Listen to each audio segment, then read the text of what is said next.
Good Friday evening to you, everyone. How are you? It is good to see you, and it is good to be seen by you. Welcome, welcome, one and all, to the show. How is everybody?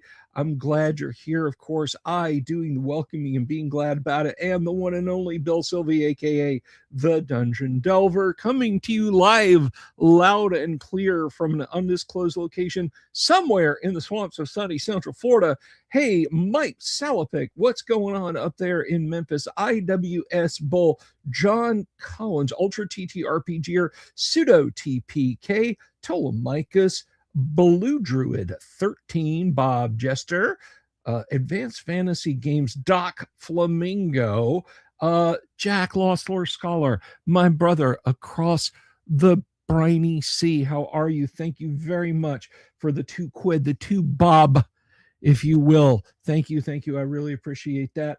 May I live long to delve deep and greedily. Well, I'm delving. I'm doing that. Daniel, Rowan, Stephen Kennedy, and there's so many more of you guys out there this Friday evening. Jorge Reeb, good to see you, buddy. It's been a minute. How you been? Vice Lake, Alabama. Or is that Alabama or Alaska? You'll have to let me know. Jake Krause, good to see you. Good to see you. Dagger 4192 out there. But anyway, hey guys, how you doing? I hope everybody is good. Dying Breed. Tonight's kind of a special episode. This is tonight's episode.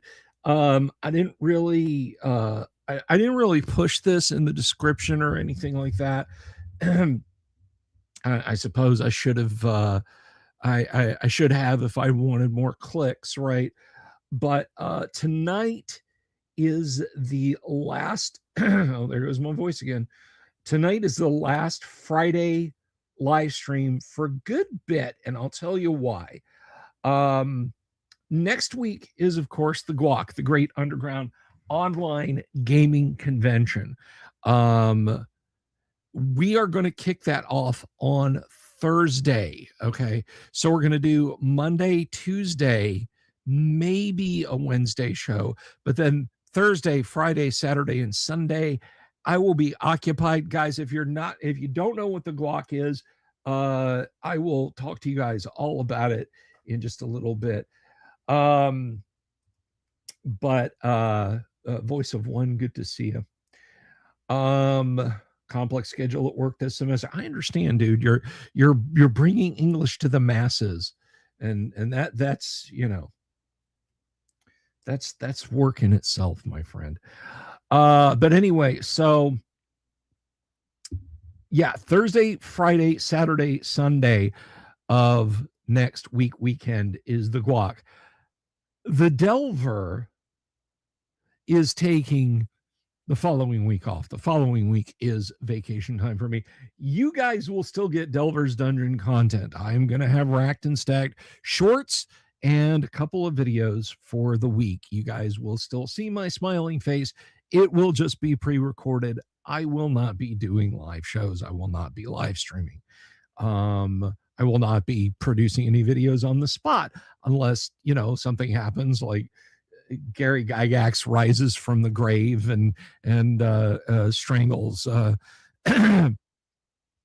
strangles the CEO of Wizards of the Coast and reasserts TSR back in Lake Geneva. So barring something like that and me talking about it, then oh, hey, Russ, sorry.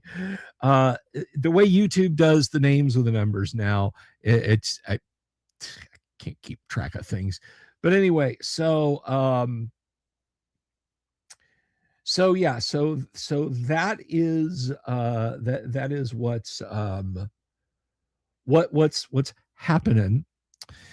And I'm just I'm just gonna take some time off. I'm gonna be doing Bard Sound Lab. Good to see you.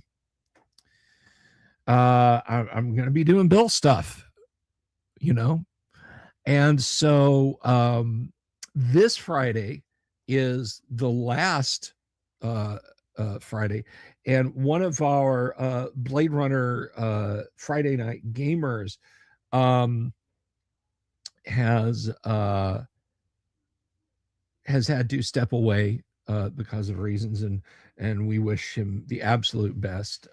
So he couldn't be here tonight. So I just said, you know what, I'm just gonna I'm just gonna relax tonight. I'm just gonna do a later chill stream and kick back and put my feet up.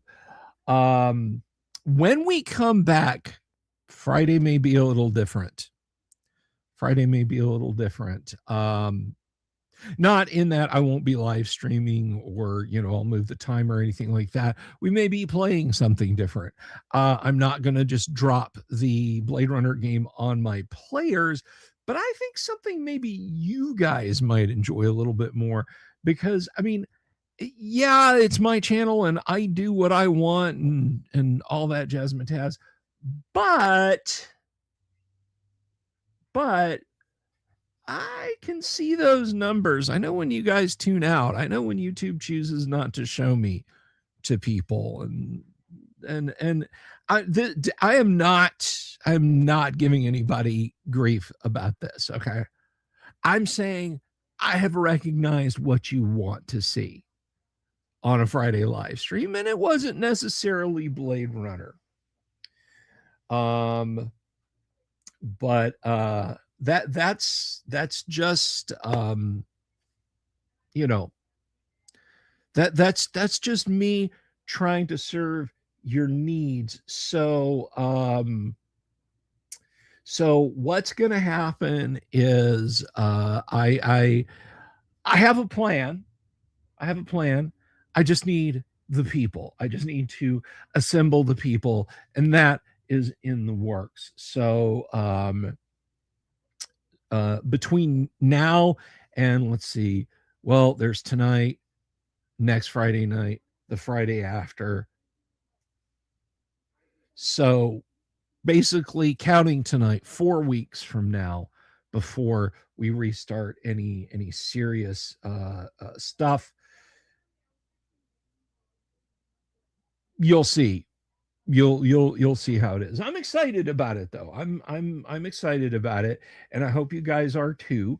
And yes, some of you have noticed we are co-streaming with Yang. That's excited, or that's exciting rather. We're not going to be playing Rollmaster because I'd like to get through a single encounter before 2026 ends. As Caliber, good to see you. So but one thing I will say is there are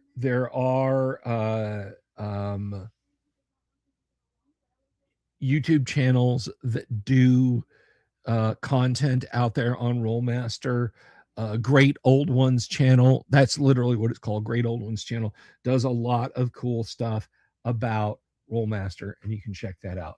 Speaking of cool stuff, though, just because I'm hanging out tonight and it's a chill stream doesn't mean I didn't mean to do that. There we go. Doesn't mean that I'm all alone tonight. No. You guys can very well see that Yang is streaming this over on his channel too, and that's because we have virtual Yang tonight. So we're going to welcome him on, and we're going to talk about stuff. We're just going to hang out tonight, and we're going to talk about stuff. So everybody, put your handsies together and welcome my occasional gamer here. He's on here 2 nights a week, on Tuesdays and Fridays. He is 1/3 of the Nerd Council of Doom. You can find him at Yang Yanzhao 4, where he is streaming right now.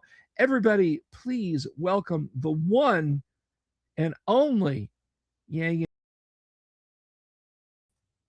Bill. How are you, sir? Good to see you. Good. Oh, lost you there for a second. Did we? Oh, okay. Well, anyway, I'm here now. You're here now. How are you, my friend? It has been a long day. I am lightheaded, but no one has died. Therefore, it is good.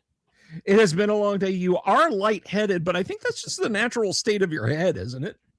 It's more of a beacon. Yes. Yes. Occasionally, Gondor rents me out. Yeah, well, I mean, now that production for the season is wound down on Daredevil, they don't need you for Vincent D'Onofrio As stand his in. double. Yeah, the Kingpin. But anyway, man, it's I'm glad we can hang out tonight and just shoot the breeze. The elephant in the room that I want to mention is and this is particularly I'm gonna zoom in there. There we go. This is particularly this is a relevant elephant. As you guys may or may not know, last year, early in the spring of last year, it was an idea that Yang and I had been kicking around for a while, and that was a TTRPG tour of Japan. Basically, Yang and I would put together a tour group, and we'd pitch it out to the public at large and see who wanted to go spend what is our target? 10 days? Was it? Yeah, I think it was 10 days. 10 days in Japan. And that that did not come to fruition. If it had come to fruition right now, Yang and I would be talking about how excited we would be to go to Japan literally next month. But I think there's a couple of things standing in the way of that. The first of all is, and Yang, back me up on this, the situation in the world as it is right now. Could be better. It could be better. And I remember having this discussion with Yang, like, well, assuming, the world stays sane and things don't pop off. Yeah, well, it's funny you mentioned that because in about a month and a half, I was supposed to go to China, leading another tour, and I had to drop out. Was going to go with a bunch of Brazilians, and I'm like, yeah, sorry guys, I can't go to China this year. Yeah. So it's been a dynamic few months, and we don't, here on the Delver's Dungeon, we do not talk politics, and I'm not gonna go down some rabbit hole about politics. Suffice to say, the things are weird in the world right now, and stuff's not cheap. But I say, and Yang, you can push back on this if you want. I say it's not canceled. I just say we're rescheduling it for a future date. That's right. Yeah, and there's a lot of stuff that's up for grabs in Japan itself. They're raising the prices of a lot of transportation. They, like, internally, a lot of Japanese people are very tired of foreigners. However, they're mostly talking about Chinese foreigners. And right now, most Chinese are not going to Japan. So supposedly, like, everything is opened up again like it used to be. It's like, oh, this would have been the perfect time to go. Yeah. I just, now this ain't directed at anybody out there, because again, I mean, who can just get on an airplane and fly 11,000 miles today? It's like, but I mean, I think there was a lot of interest in it in the immediate community, but I also think there was a lot of, man, we got to hold on to our cash with both hands and see how things are going to shake out. Yeah, I mean, so, I mentioned that I was supposed to be leading another tour in May. Usually when we do those, we plan it out 2 years in advance so that people can, get the money. So that is one thing. And then, with all the uncertainty, a lot of people I know who have the cash to travel, they're like, yeah, we're not going to go there. Yeah. So, but definitely in the future, We got to go. It's going to be awesome, especially with the whole X auto translating English and Japanese. I mean, there's so many cool people just popping up. I betcha I we could know. definitely find a lot of new friends and even potentially glom on to a convention, or I don't know, maybe we'd find a way to start one. I absolutely. So what Yang's talking about is this popped off like what 4 or 5 days ago, late last week, something. Yeah.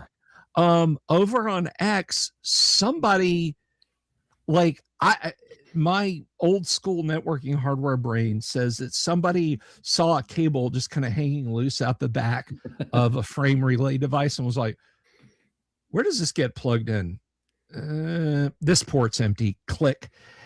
And the next thing you knew, X, Twitter, call it what you will, everybody was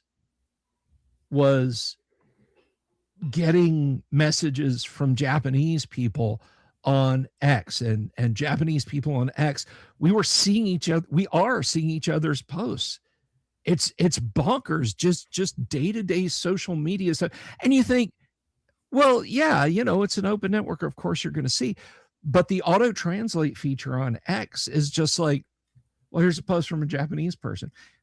But I'm just going to auto translate it. So you're just going to see a post from a Japanese person and they're just going to see posts from American people. And so Yang and so it started out with barbecue posts. Was that the first ones you saw, Yang? Was barbecue posts? I first saw like different, I want to say like samurai posts and like people doing kendo and various sword stuffs over in Japan. That's the first one I noticed.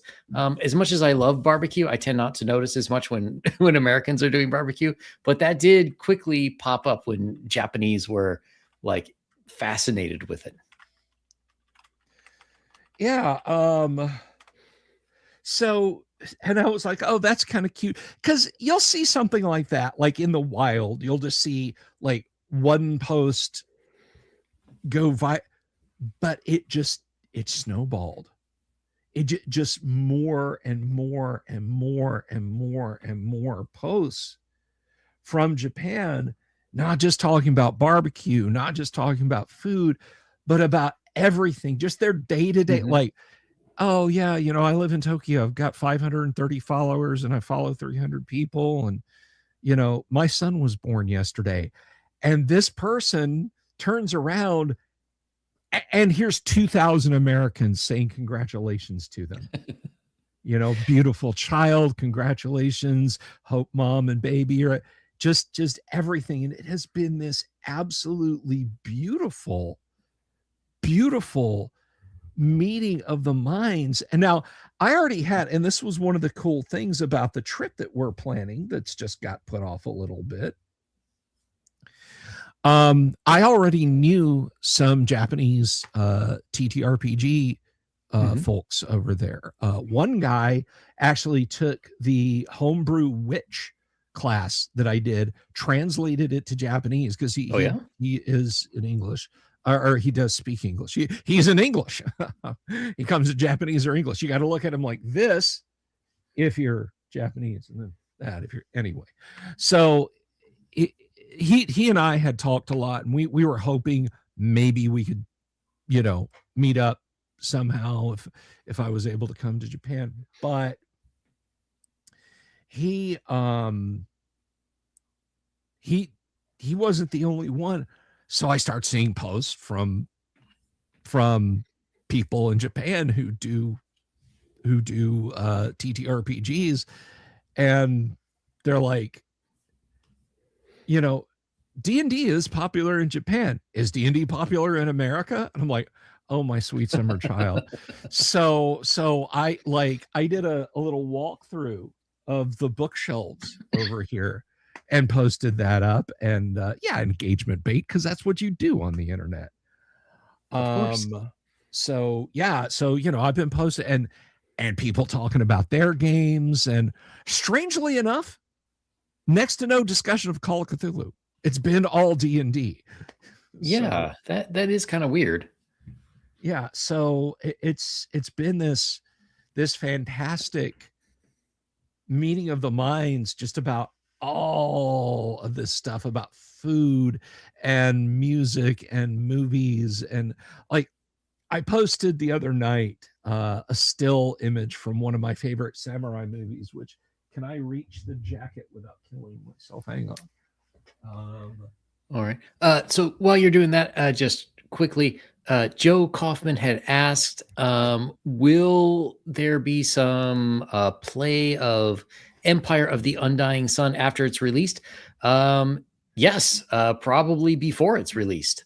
I don't know when exactly, but I would like to get a bit of a crew.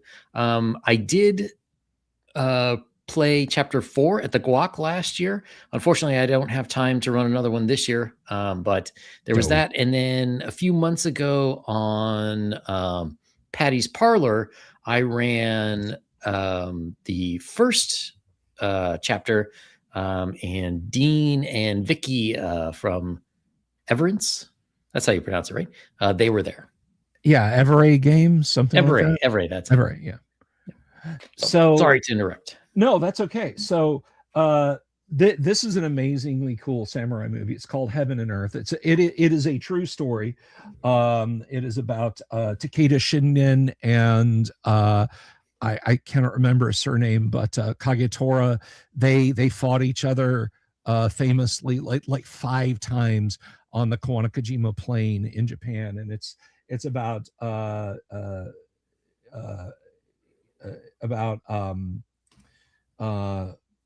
their rise to power and so on. And so I posted a picture of Kagetora, just a still from the movie where he's sitting there in his armor looking very grim. And I said, I was told this is where AD&D was being played. And yeah, this Japanese guy is like, oh, that's Kagetora. He's blah, blah, blah. Do you know about him? I'm like, yeah, I know about him. He fought Takeda Shingen 5 times on the Kawanakajima Plain back in this time period. And dude was just like over the moon that I knew who this guy was. So yes, pseudo TPK, Kagetora Usagi. Thank you. Thank you. So yeah, so it has been so cool meeting these Japanese gamer nerds. And so I reach out to you and I ask you, Elena-san, please put vocal instant translation into X so I can get these people at my gaming table and we can play some D&D. I'll stay up late at night to make it happen. Well, you never know. YouTube is starting to do auto translate. It's not working real well, but I have seen it pop up on a few videos, just the one I'm watching. It seems like, they are aiming to have at least AI auto translate, the vocals. And so potentially by the time we actually get there, we could actually have Japanese people watching traditional American played Advanced Dungeons and Dragons. I wouldn't hate it. I wouldn't hate it. I have been so surprised by the number of Japanese people who say, again, going back to jump, and I'm not going to dox him, but if you follow me on X, you'll see his posts occasionally in my feed. He's a swell guy, but he's got enough of a handle on English that he is translating first edition AD&D into Japanese, and there are Japanese folks. D&D's initial impact in Japan was Menser Basic, because the language is so simple that it just translates into Japanese. Normally, when you're talking about the verbiage of High Gygaxian, that's a little bit tougher, right? So they didn't really get first edition. They got Menser Basic, which whatever, but then they got second edition, which again, whatever, and then third edition and fourth edition all got official translations. I think fifth edition started to get official translations but Wizards of the Coast has stopped doing international translations except in like Romance languages. Yeah. Like if you speak Italian, French, German, or Spanish, you're good. Portuguese, Japanese, you're out of luck. Really? Seems like they would do Portuguese because it's very popular in Brazil. They even have a tabletop gaming day, a national tabletop gaming day. Why don't we have one of those? We're We where should. it's from. We're where it's from, man. I know it's lame. That my gosh. My gosh. Anyway. So Jake Krause says, impossible challenge. Try to translate Gygaxian prose to any Asian language. Yeah, right. Kind of. X has done a pretty good job, although I will say that I have seen certain things that, like, I don't know, they don't translate as well. Like, if we could be using casual swears in English that come off really harsh in Japanese, and sometimes they'll say things that, just sort of don't, like, very colloquial sayings that don't quite translate that well. But overall, I mean, it's perfectly intelligible. Yeah. What? WotC isn't publishing in Brazil anymore. That's crazy. Apparently they hate money. Yeah. So let me tell you something. If you're down there, if you're in Brazil and you want to keep playing good D&D, good Dungeons and Dragons, 5e. I'm sorry. Play 5e. No. Keep your eyes peeled for local translations of first edition AD&D. That's all I can say.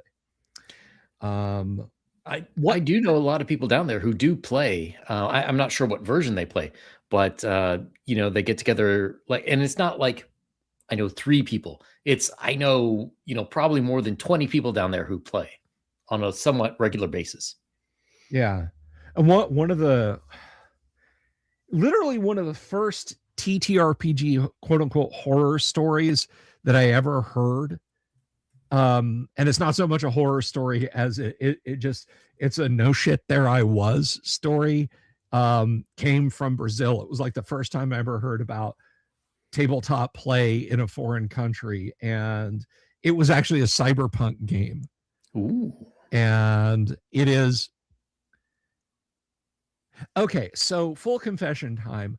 I worked at a shopping mall in the 90s. I've talked about this before. This is no great secret about me.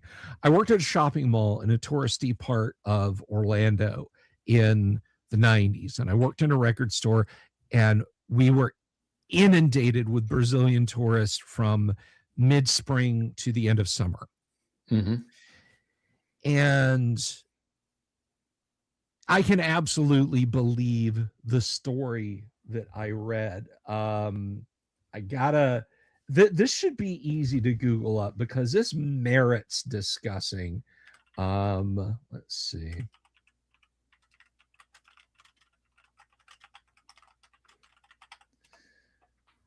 So let's see.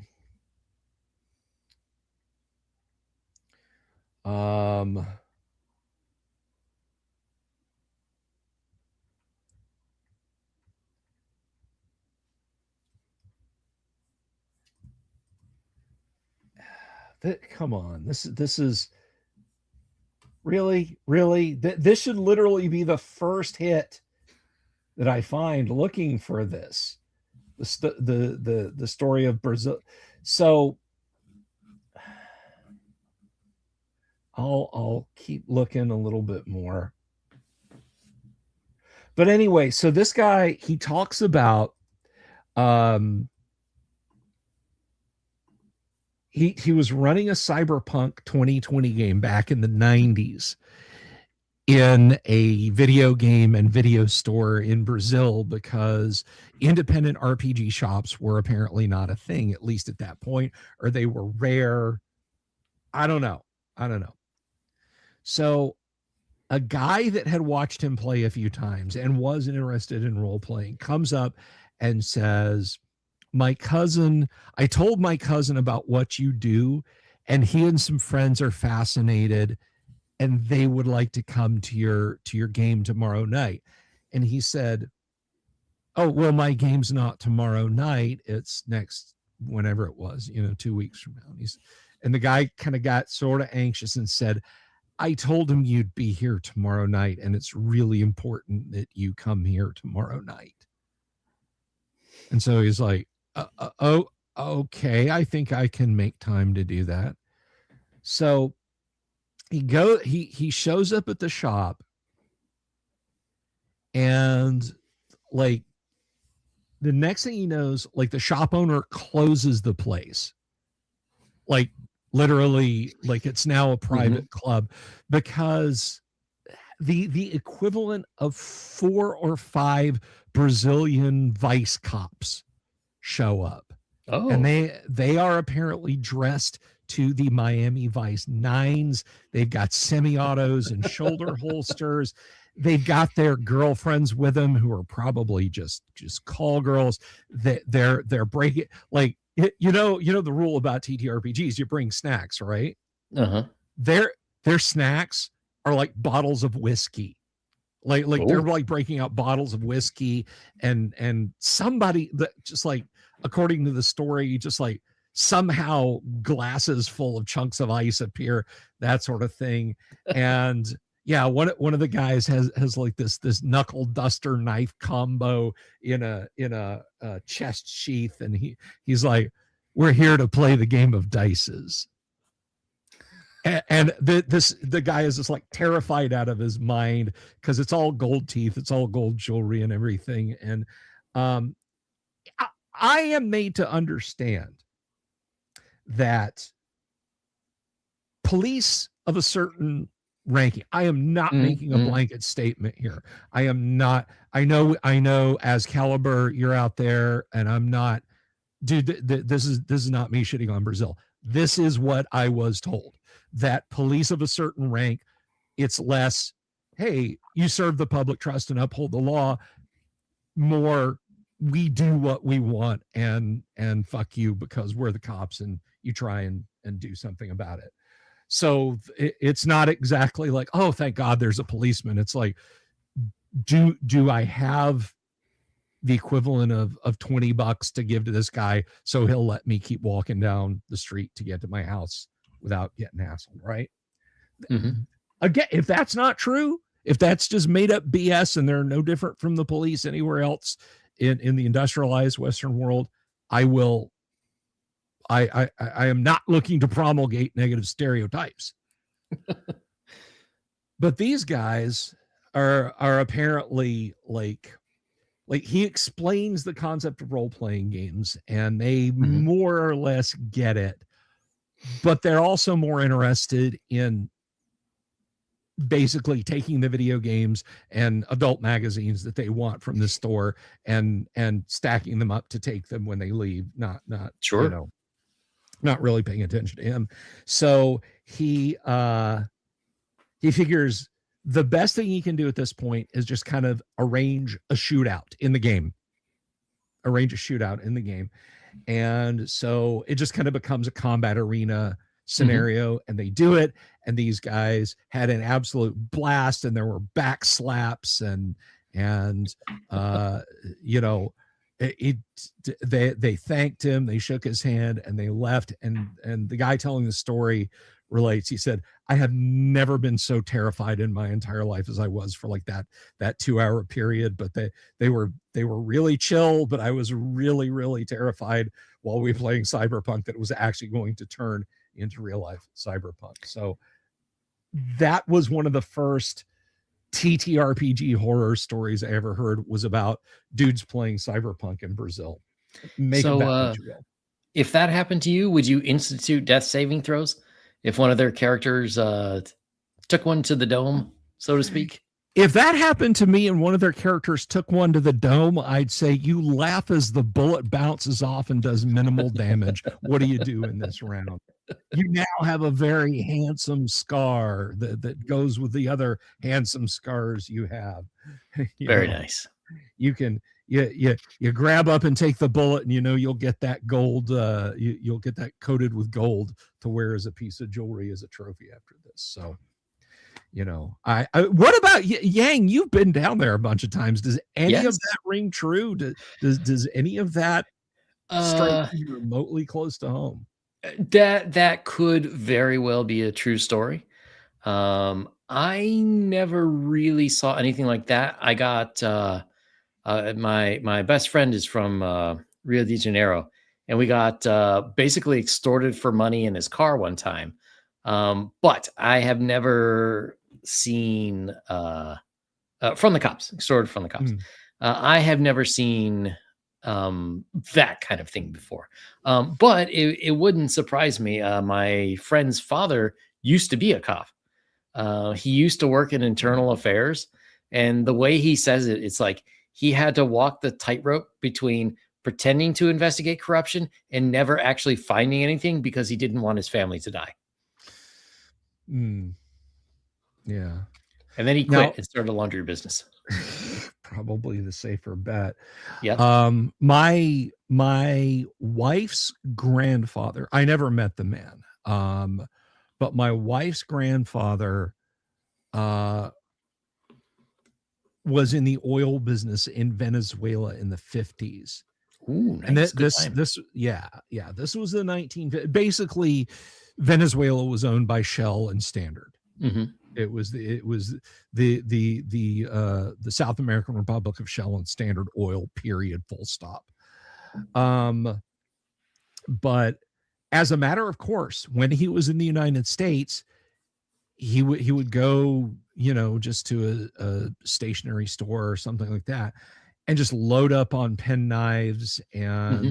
and folding knives. Just at the time, we're talking like 75 cent, $1, $2 keychain knives, Yeah. Yeah. and like put them on a little bracelet or something like that. And when they would drive through cities, or if they were going driving city to city, as a matter of course, he just kept one sitting right up on the dashboard, because they were obviously Anglo. They were going to get pulled over, and he could hand that, just like, because he knew the cop was going to come over and say, "Oh, that's a nice looking knife. Where did you get that knife?" "Well, I got this knife in Miami." "Oh, really? That's nice. Would you like this knife?" "I don't need this knife." "Well, thank you very much. Listen, your papers seem to be in order. Have a nice day. Thank you." And so for the price of, I guess today it would be the equivalent of probably like 20, $30, you could not get hassled. Yeah, and I mean that's the thing that a lot of Americans don't understand, is that story that you described is not the exception. That is the rule for most of the world. Yeah. Um, it, Yeah, no, it really is. That there's a story. I was listening, I was driving actually to a role-playing game. There's the role-playing game content. And there was an American pastor. This was in the mid 1990s, after the thaw, before things really started going south in Russia. Um, and there was an American pastor who, they had done church outreach, because, dude, there were people starving in Moscow. oh yeah. Like people starving to death in Moscow. So an American pastor does outreach with a church, and the church is it's an Orthodox church in like middle of nowhere Siberia. It is way out in the boondocks. And so he went and he did some mission work, and he helped their church out. It was like a sister church kind of thing, and he would take them care packages and so on. And he knew that the pastor of that church, and if you're Orthodox, I'm sorry, I don't know the orders, but he knew the guy was a hunter, and it wasn't just for sport, that it was to help keep food on the table of his family and parishioners out there. So as he's leaving Moscow, he was like, what can I get him? What can I? Oh, I know. And he gets a couple of boxes of Tula shotgun shells, and he gets on the train, and they go through, and they do there's like some check stops along the way because they've still got the Soviet style. Look, we're just going to stop the train periodically and make sure everyone on this train is supposed to be on this train kind of things, right? Yep. So, you know, they come in and they check his passport. Oh, you're in a minute. Oh, where are you going? Oh, I'm going up here. All right. Well, let's have a look at your luggage. And he's like, okay. And he's looking through, and they're like, oh, you have 2 boxes of ammunition. And they just kind of look at him, and he's like, oh yeah, they're for Pastor so-and-so that, you know, I'm taking it ahead. And they're like, oh, is there anything else you'd like to declare? And he was like, no. And he said in retrospect, like right that minute, he should have emptied out his wallet. Yep. But he honestly didn't understand that he was being shaken down. And they were like, is there anything else you'd like to declare? And he was like, no, there's not. And he said that almost regretfully, they arrested him for weapons smuggling. Literally, they like, just like he'd had a freight car full of RPGs. He was facing the same charges, and he went up for a good 18 months. It was not a happy time for him. And finally he did get out of the system. But yeah, he was like, in retrospect, you know, they wanted a couple $100 and he could have gone on about his business, but he didn't realize it because, again, like you say, that's the rule, not the exception. Yeah, I had a kind of a similar situation where they were trying to shake me down when I lived in Beijing. Oh, do tell. So in China, like, you really aren't allowed to just live anywhere, even if you have a valid visa. You have to, like, if I wanted an apartment over there, the owner of the apartment would have to come with me to the police station so I could register as my domicile. So the cops know when there's foreigners around, and occasionally they'll come and check and make sure you're not doing anything. Right. So this one time I moved in with a few other foreigners. It was like kind of a temporary thing until a more permanent apartment opened up. And the thing is, most of us were doing Kung Fu, right? So we had like spears. So everybody was Kung Fu fighting. Is that what you're saying? It was, yes. And this was a big place. There was like 6 rooms in there. Okay. And so one night, 2 cops come to the door and they're like, oh, yes, you know, we're here to check on you. And the police station was very close. It was like less than a 5-minute walk. And they cut and they're at the door and they're like, well, look, we're here to collect the money. And I said, what money? We paid our rent. And they say, no, to protect you. And I said, what? Oh, protect us? What? And they go, yeah, you know, you're so far from the station. If something happened, we'd have to come in. And we had like, you know, there was like 8 spears and several swords like lined up against the wall that you could see from the door. And so I moved back away from the door and I'm like, no, look, it's good. We study Kung Fu. And this is right next to the sports university. Right. Like, we study Kung Fu. If someone comes in, we're protected. We know what to do. And they just looked at each other like, oh my God, this guy's stupid. Like the Russian cops with the pastor. Yeah. And I just kept going like, yeah, you want to see some Kung Fu? And they're like, no, we don't. And eventually they left and we didn't have to pay anything. Oh my God. Well, I mean, at least it had a happy ending, although, you know, now that you've told that story, PRC spies are everywhere. You're going to get busted the minute you get off the plane. I was investigated twice by the Chinese version of the FBI. So. Oh my God. Gonzalo says, "What the hell is this? Fingers plotting with a game master behind our backs." That's right, Gonzalo. He's finna dual class in a monk. That's right. You'll never see it coming. That's right. You know. Oh my gosh. But that is crazy. I have to say the worst that I faced ever from the police in the United States is indifference. But yeah. We're all again. No, Gonzalo, we're fine. We're fine. Look, I just need you to stand in this circle and drink this potion, okay? Everything will be fine. We're not against you, Gonzalo, just Paul. Yes. God of the Robots, good to see you. Good to see you.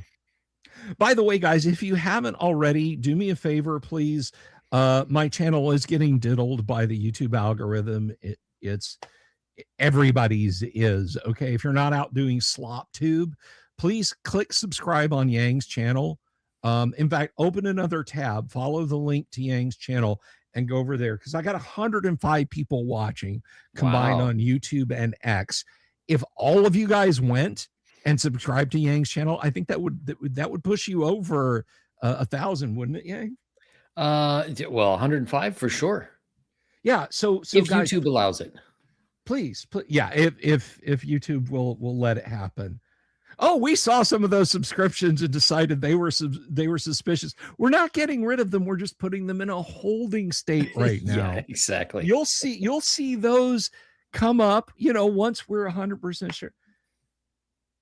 Oh my God. Yes, that's right, Michael. Yana, monetize Yang.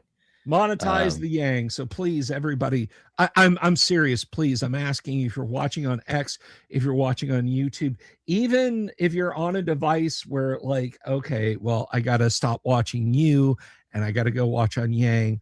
I understand. Please, please, please, please, please, subscribe to Yang's channel. I'm asking you nicely. YouTube.com and then at Yang Yan Zhao 4 right down there. Yes. YouTube doing their best Russia. Yeah.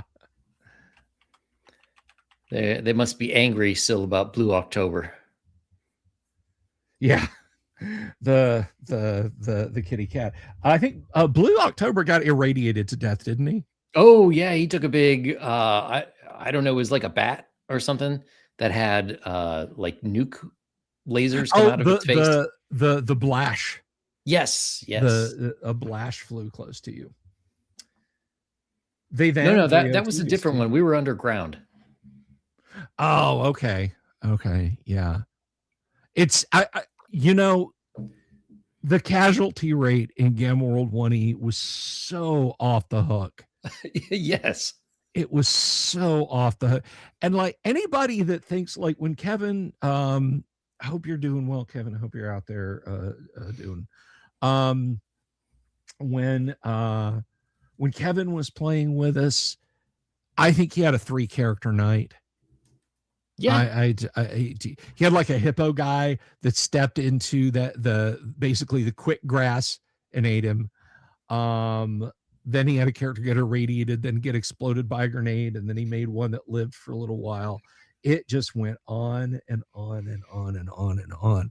And I wasn't like, as a Gamma World GM, you don't have to target players. They just die. The whole world is insanely deadly to the point that you don't want to go out your front door. Yeah. I mean, after we took over that Albuquerque spaceport, I didn't want to leave.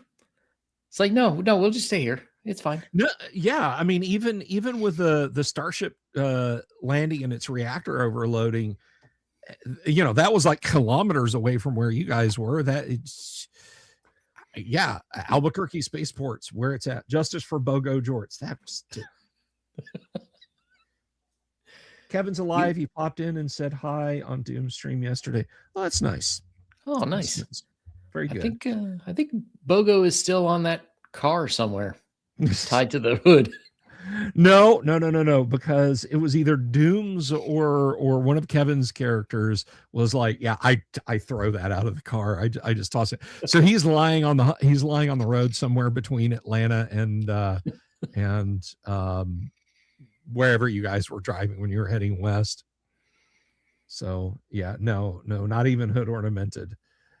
Still can't believe that Yexel didn't want to buy the body. Sad. So he just wasteful. wanted the clothes. He just wanted the clothes. Do I think 2E was superior in Gamma World? In retrospect, Mike, I wish we'd tried 2E because I think like 2E with 1E's vibe in terms of how broken the world is would be the ideal. Because like Jim did away with the flow charts, the tech flow charts. Because I got to tell you guys something. I bet I never dug that deep into the metrics, but I absolutely believe that those things probably just were like slamming on the brakes in as far as stream traffic goes. That just they're funny once, it's like, oh, you rolled a 1 or you rolled a 10, you rolled another 10, you rolled another 10, it blows up. That's funny once. Most of the time it's like 3, nothing happens. 4, nothing happens. 5, nothing happens. 3, nothing happens. 3, nothing happens. 4, nothing happens. 4, nothing happens. 6, thank God, something different. And by then my brain is empty and I can't think of a cool thing to say, like something different happens. Keep rolling the dice. Jorge, in the Gamma world, we do not waste resources. What was it? He says, at least no one ended up as a loincloth. Oh, wait. Yes. You skinned her character and wore her as a loincloth. That was brutal. That was brutal. Well, she said she didn't want to res that character with the life ray. Yep. And you guys, I mean, it was a lot of fun. It was a lot of fun. I kind of in retrospected wished that after the TPK or near enough TPK at the end of Legion of Gold that you guys had kept the characters going, because there's like 4 or 5 GW modules that link together. There's Legion of Gold, Famine and Fargo, the Cleansing War of Garrick Blackhand, and like 1 or 2 more of the GW series, and that I would have liked to have played, but Yeah, I can understand. I kind of needed a little palate cleanse from Rex Dashington, though. He was like, I don't like playing exactly the same character, so I got to play original, like sort of heroic good guy Rex, and I got to play evil Rex, and then I was down to like cheap Chinese knockoff Rex. Yeah. I mean, I liked the Rex, and I hate to say these words because I did not plan this. I just kind of threw this in there and it developed on its own. But I liked sort of the story arc of Rex finding his family in cryonic storage at Disney and then getting them to the Starship Warden, because I was like, cool, Rex is going to have a happy ending. Eventually he's going to go up to the ship and they're going to get the Starship Warden working and so on. And it's no, he died. Not in Gamma World. There are no happy endings. There are no happy endings in Gamma Worlds. But I would have played another one at some point. But Rex is one of those things, like you got to let him rest a little bit so people miss him. Yeah. I mean, I think if we ever return to Gamma World, first of all, we'll go with the 2E rules. And second of all, yes, there will be another. I mean, the R3X-16N R3X-1N6T0N series. They are multitudinous, So if you had said, hey, I want to play a Rex Dashington again, Sure, do you guys find a missile silo? Oh, look, a cryonic pod. Although if Dooms was playing and he was still playing, probably saying, shoot that pod.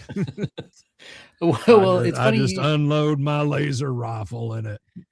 It's funny you say that, because right around the time we finished, like, I had mentioned to him privately once, like, oh, if I forget who was playing there at the end, but I was like, if that character dies, why don't you play Rex Stashington? Oh, that would have been hilarious. That would have been great. That would have been great. Yeah, so someday somebody asked up the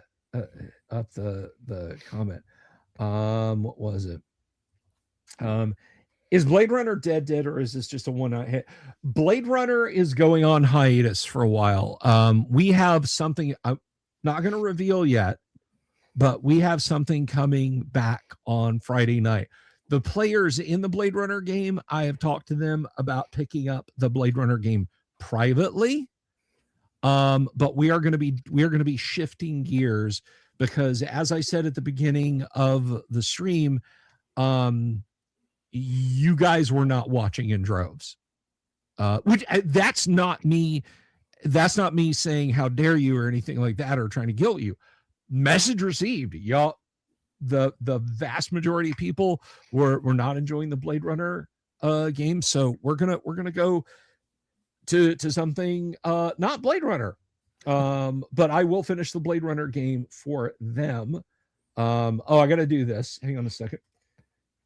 Did you know Gary Gygax published another lesser known reading list from his famous AD&D Appendix N, 1989's role-playing mastery? It featured Appendix C, the Master's Library.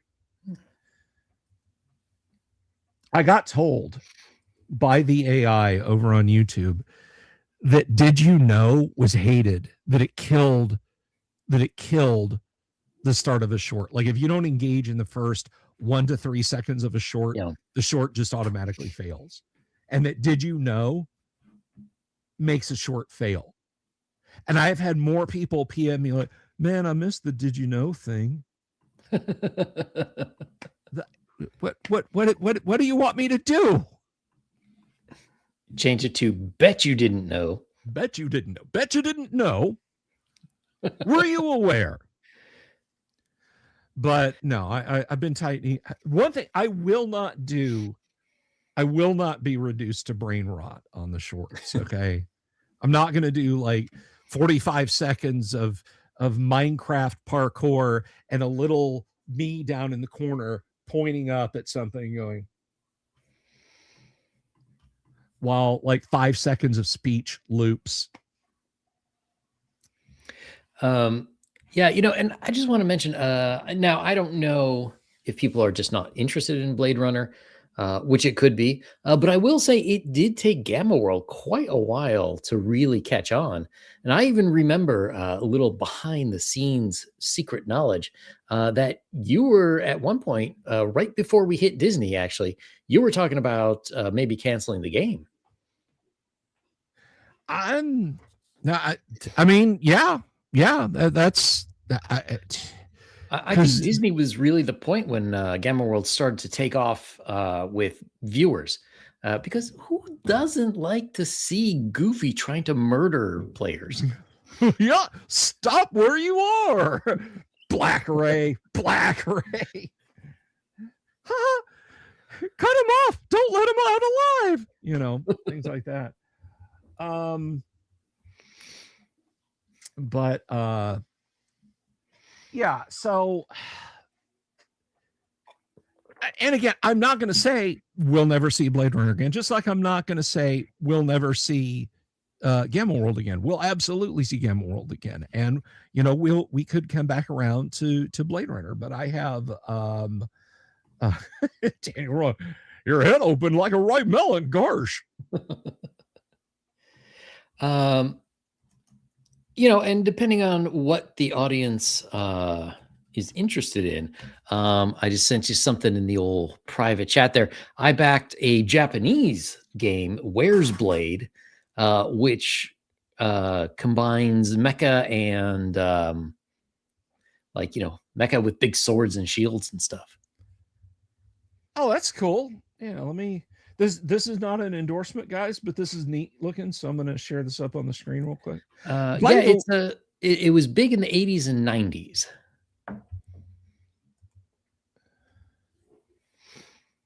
This is long since done, but they said it's shipping soon. Oh, cool. Oh yeah, I see that. Okay.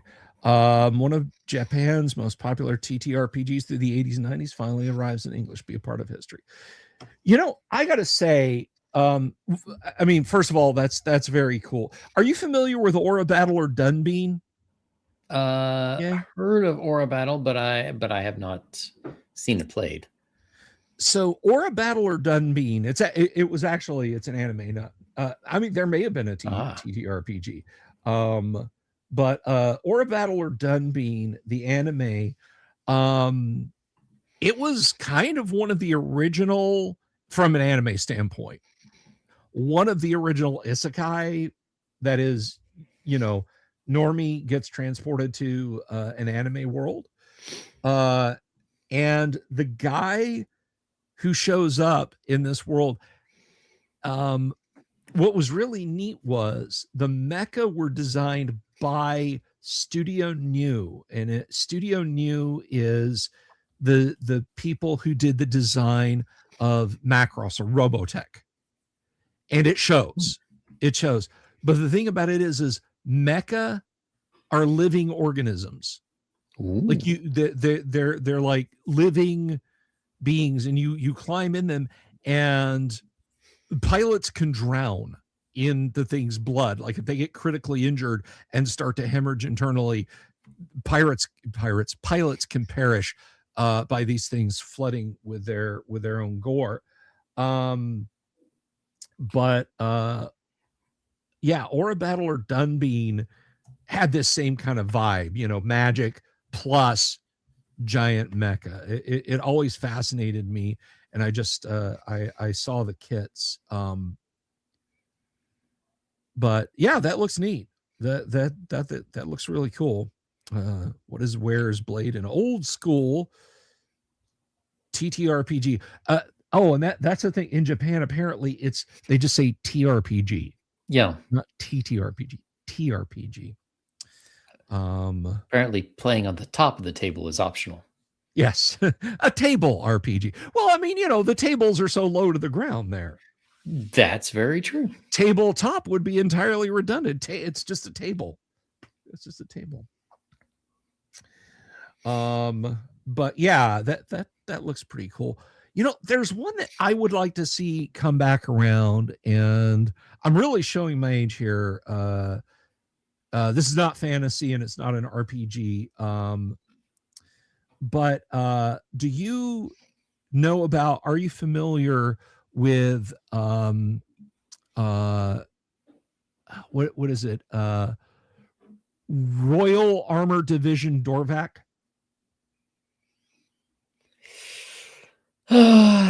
It sounds like any number of animes. I'm not sure. The plot is any number of enemies. But basically, what Royal Armor Division Dorvac is it came out in the 1970s, so it's set in the distant future of 1995. And there's a starfaring race called the Idelians, and or Iderians. It literally depends on who is translating it at what time. But the Idelians have this massive generation starship that crashes in the Alps, like I don't think it really specifically says which Alps, France, Switzerland, wherever, but they immediately set up shop and proceed to try and take over the world, because what it is this generation starship has been out there, well, for generations, and the ship is breaking down. They're running out of supplies, and they're like, this planet is going to have to do, and they're going to have to be our host planet now. And they're probably more like, so we're just going to go ahead and invade, and Mm. we'll just destroy their military and kill a whole lot of them before they wipe us out, because they're absolutely going to want us dead.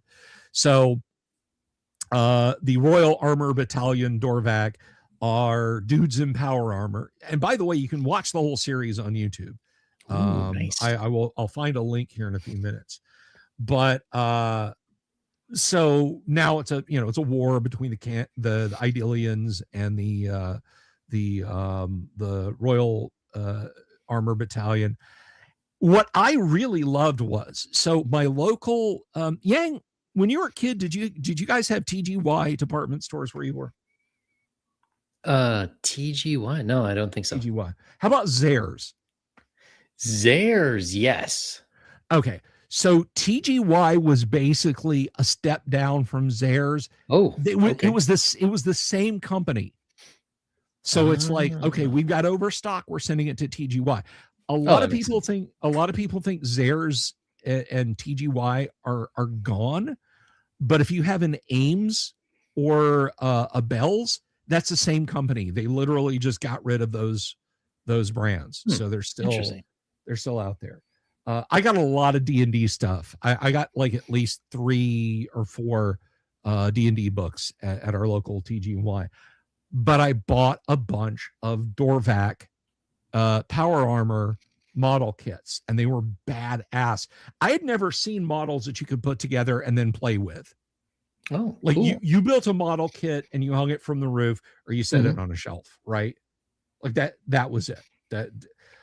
But this was the first time I'd ever seen like the soft ball joints and stuff, so you could pose them how you wanted to, and as long as you weren't super rough with them. I was like, these are really cool. I couldn't read Japanese. I didn't know. I didn't know what they were. So I would buy, the kits were like $5, and I would buy one whenever we got there. I had a fairly impressive collection. And then, I grew up and I was like, well, if I ever want, if I ever get the itch to get that again, I'll grab them. But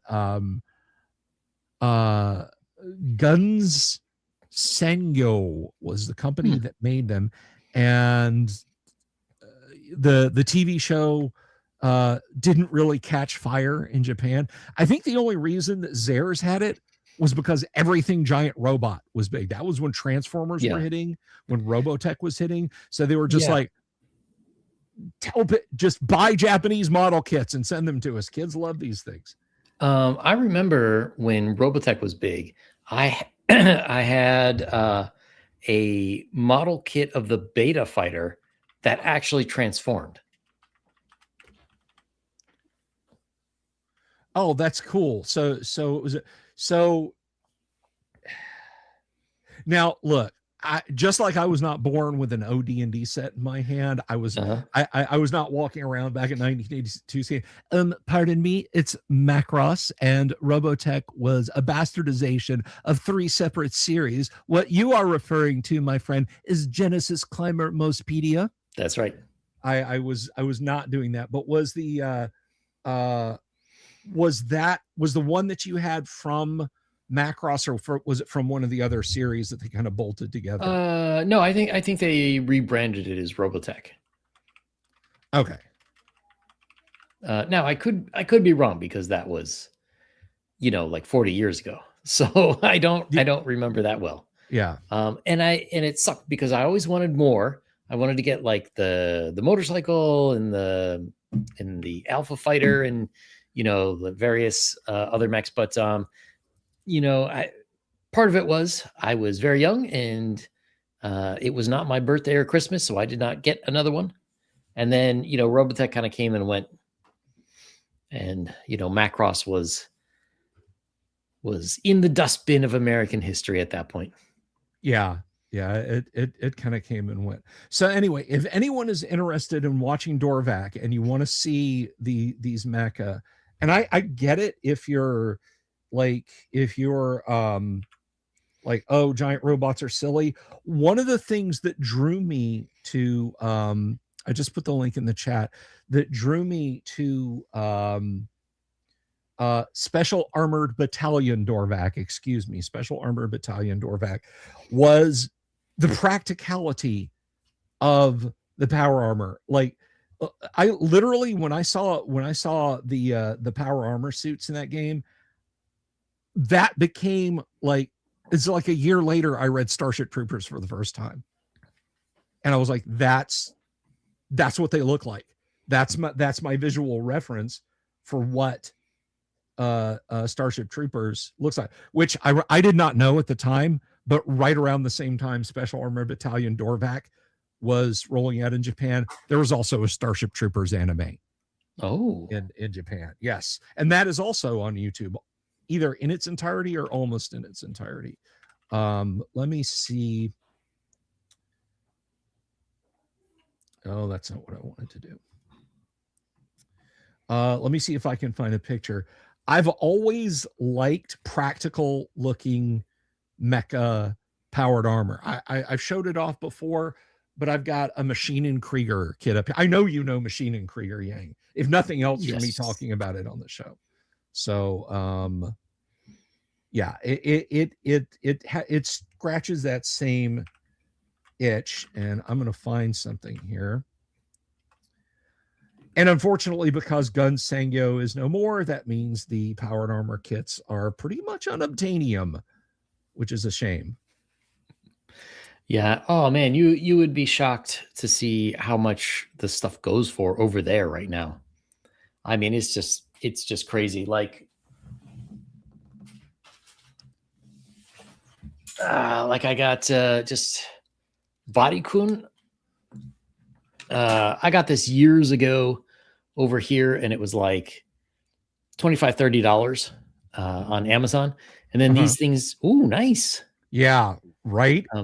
Something like this size, like actually this one, I think I saw the exact same one when I was in Japan a couple of years ago, and it's like $80 or $90 now.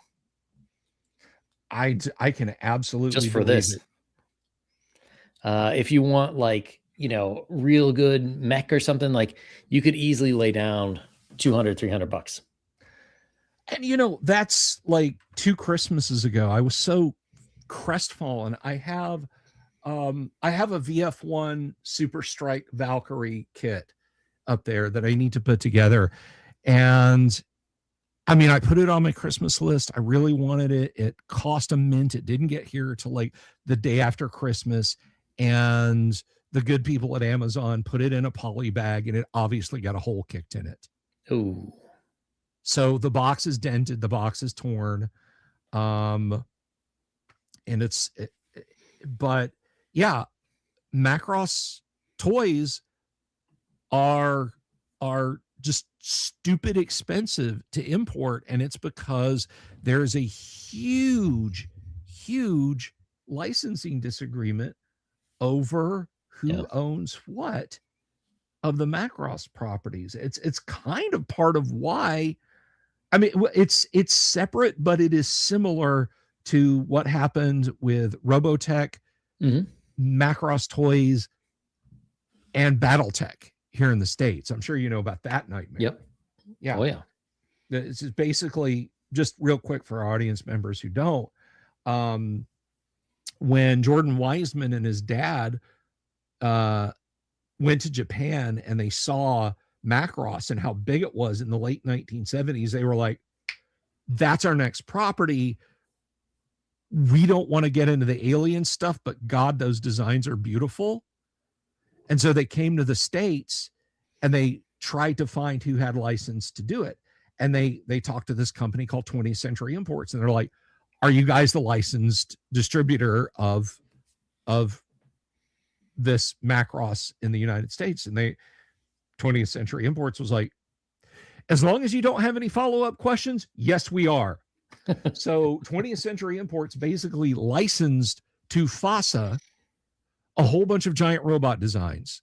The Warhammer, the Rifleman, the Marauder, the Archer, the Ost pods, the some of the tanks, some of the jet fighters. And it turns out when they said, yes, we have a license. It was only to import and sell kits in American printed boxes in the United States. Meanwhile, here's Kevin Shimbeda going straight to the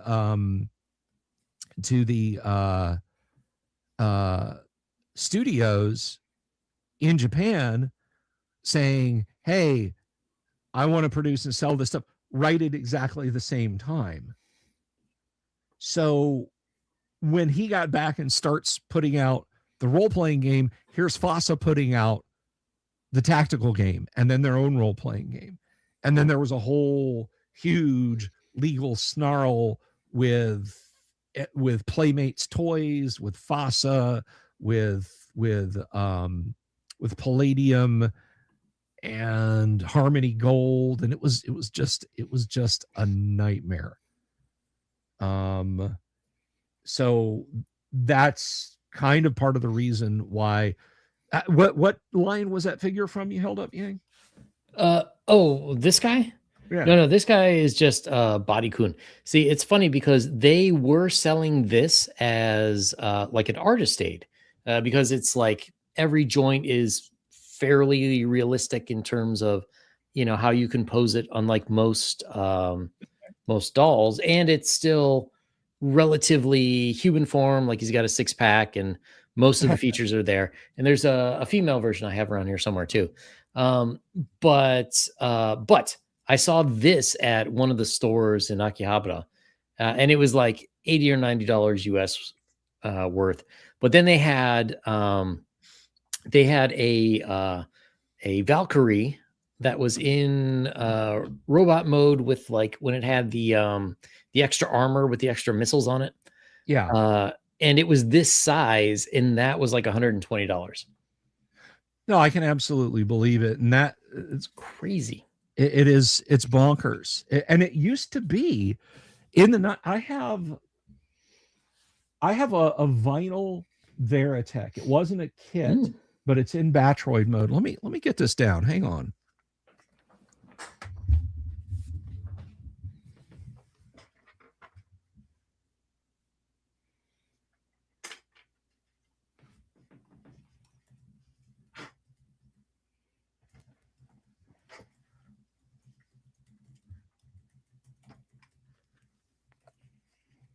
I bought this guy at a comic store. Let me do a jump zoom here. Oh, I am jump zoomed in.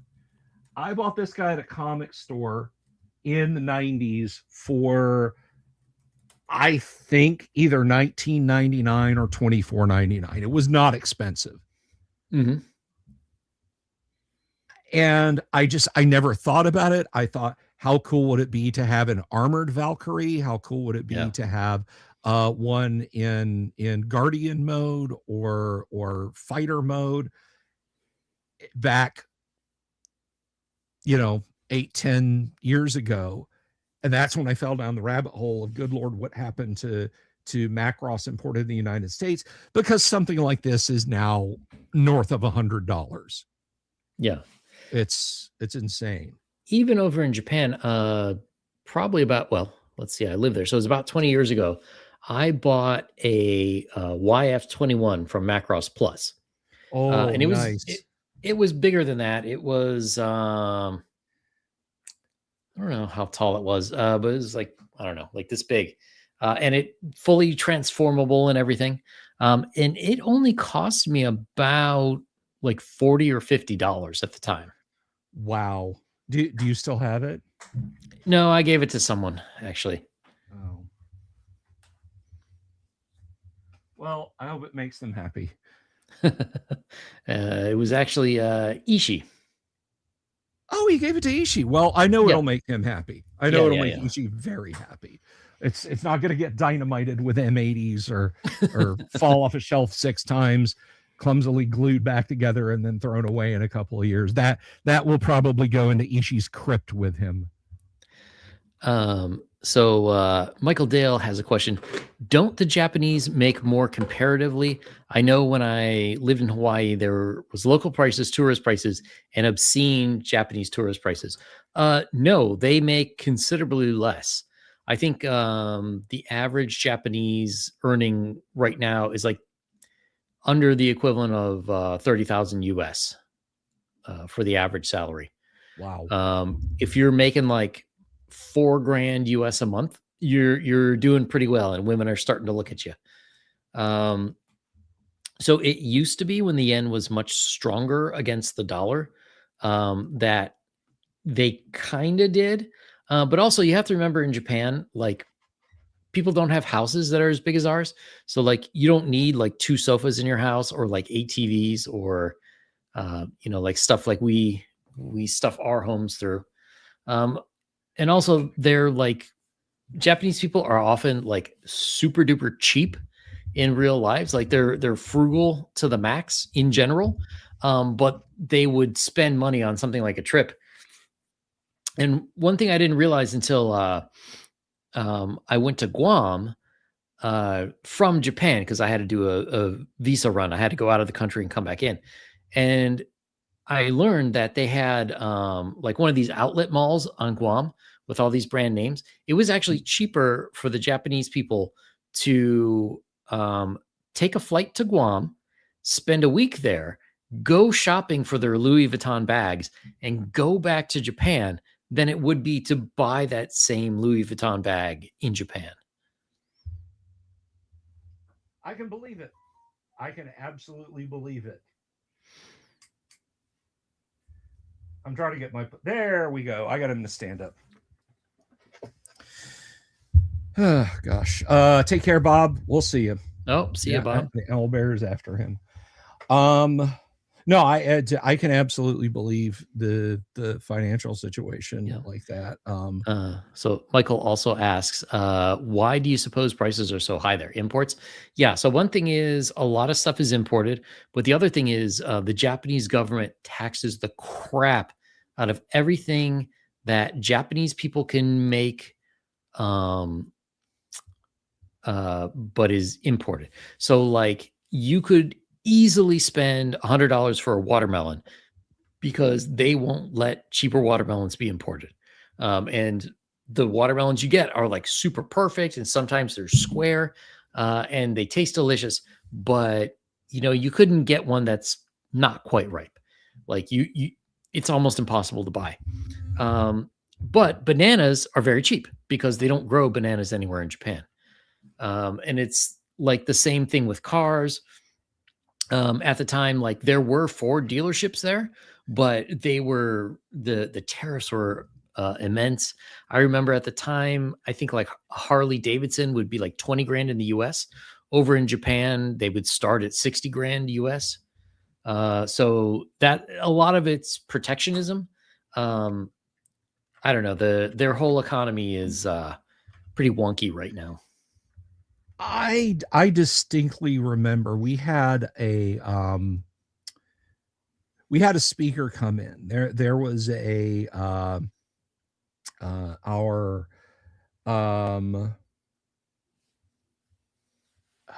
humanities teacher in high school had a friend of hers who had lived in Japan, and this was in the 80s. And for those of you who might be a little bit younger, which is not many of you according to my metrics, the average age of my viewer is 45 to 55. So you are all you are all old enough to remember this. But pop culture in the United States, the mindset in the United States was that our near future was total ownership by Japan. You wanted to learn to speak Japanese because the Japanese made all the computers, the Japanese made all the cars, the Japanese are buying up American landmarks, the Japanese are buying land in the West and Southwest, so they're going to own all the cattle farms and that sort of thing. And Japan, which is fine. That's whatever, that's cool. But people just were completely blackpilled on that, like, okay, well, it's all over, and we're a has-been country. What we didn't realize was that all Japan's money was coming from Japan's government, and Japan's Yep. government was basically running at negative interest rates. Yeah. And in like 1990, all of those bills started coming due. All of those bills started coming due. So it's kind of almost quaint to look back. Like, you read William Gibson, right, Yang? I have read some, not everything though. You go back and you read the Sprawl trilogy by Gibson, or any of the short stories in Burning Chrome, and it's the same thing. It's like, the Japanese, it's everything, in the American Southeast, there's bilingual signs. It's not American, and it's not English and Spanish, it's English and Japanese, and that hasn't come to pass yet. I just never count anybody out, but yeah, as it turns out, our economy was a lot more resilient, and theirs wasn't. And I'm not making fun. I'm not insulting. This isn't a call out. That's just kind of how it actually shook out. So make of that what you will. But Mike says, all this Macross talks make me think of that line from Super Troopers praising the goodness that is Afghanistan. What? Afghanistanimation. I'm emotionally 15, maybe. Yeah, I think that's true of all of us.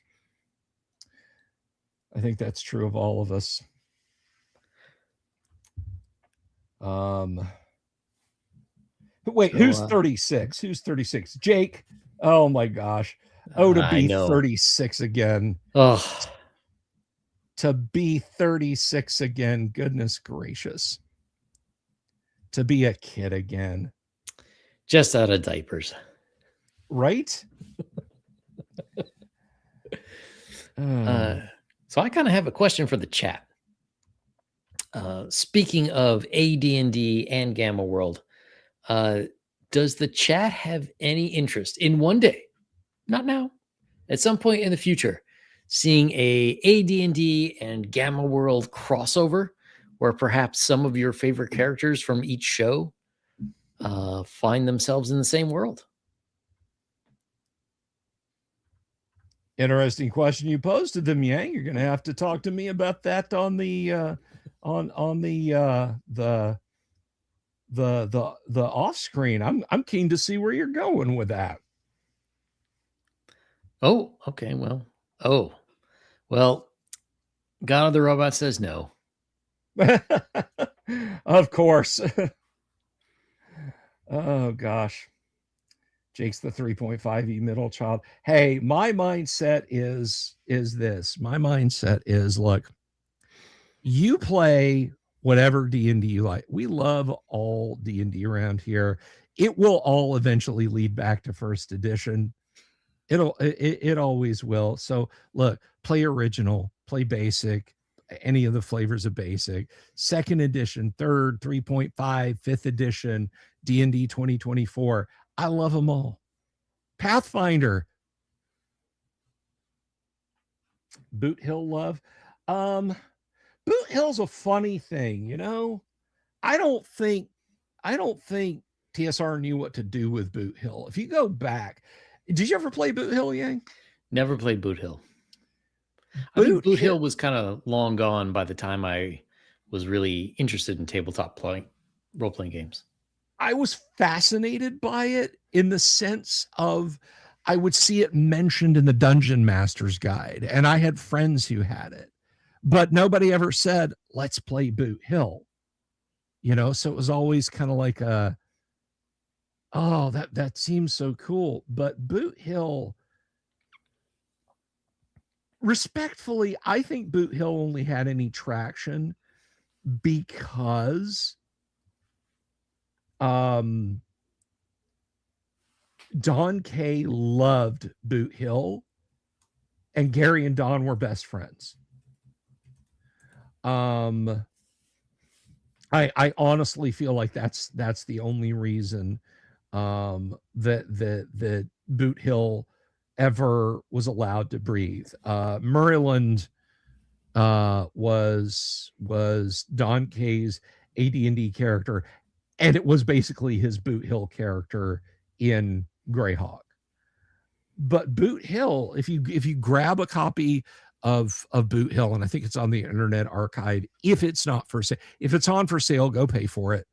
But I think it's just on the Internet Archive. It's not a role playing game. Boot Hill, first edition Boot Hill, which came in an OD&D sized booklet. It was illustrated by Tracy Lesh. Ooh. Back in the day. It was not much of a role playing game, so much as it was a skirmish simulator. There wasn't any great talk of high adventures or anything like that. It was pretty much a skirmish simulator. And then in 1979, a tall box of it got issued. The same size as a basic D&D, and it hadn't changed that much. And there were a second and third edition that literally the second and third editions were only differed by slight box printing revisions. The rules were exactly the same. So there was a series of modules that came out when the Boot Hill box set came out in 79. Mad Mesa was one of them. And I think Mad Mesa was even a solo module. But I could be wrong about that. But Boot Hill did not have a lot of legs. And again, I think it, in my opinion, Boot Hill was almost, I feel like, to Gary and to the Blooms, because Brian Bloom wrote Boot Hill. I think it was to Gary and to Brian as Buck Rogers was to Lorraine. It's my pet project. I'm not going to let it die. Although Lorraine was a lot more mercenary with Buck Rogers because she wanted to make money off of the Flint Dille name. So, I think part of the problem too is that it came out like at a bad time. Like towards the end of the 70s, I believe Bonanza was still going strong, but it ended somewhere around there. And when you got into the 80s, there really wasn't a whole lot going on Western wise. I mean, you had the Young Guns movies, but like you didn't really have anything in the 90s. You had a couple Westerns, but the whole phenomena kind of died out. So I can see how with all this stuff, at some point you need a younger generation to pick it up and push it on. And there just, to me, didn't seem to be any interest in the 80s and 90s for Westerns. No, you're absolutely right. I mean, the rare standout Westerns, things like, let me see. This is how memorable they were. You had Tombstone, Unforgiven. That was about it. Pale Rider, another Eastwood Western. You had Pale Rider. Was that in the 70s though? Pale Rider was mid 80s actually. Was it really? Wow. Yeah, Pale Rider was late 80s, I think. But that was there are actually a lot of good characters in Pale Rider. A lot of good character actors. The late Chris Penn was in Pale Rider. Who else was in that? I picture the guy. It's not Powers Booth, Bill. It's Michael Moriarty was in it. Michael Moriarty was in a supporting role. But yeah,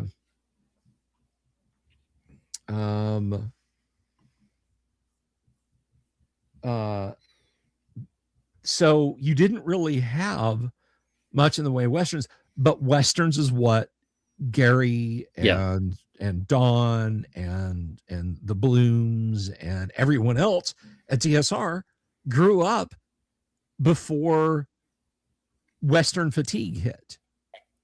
You know, Yep. it was like, what Western do you want to go see today? You know, it was John Wayne, that sort of thing. John Wayne could still put butts in seats Western wise. He had what was it in the 70s? He had I think Rooster Cogburn and the Lady was a 70s Western. The Cowboys. But yeah, Pale Rider 1985. Thank you. Yeah. Right in the middle of the decade.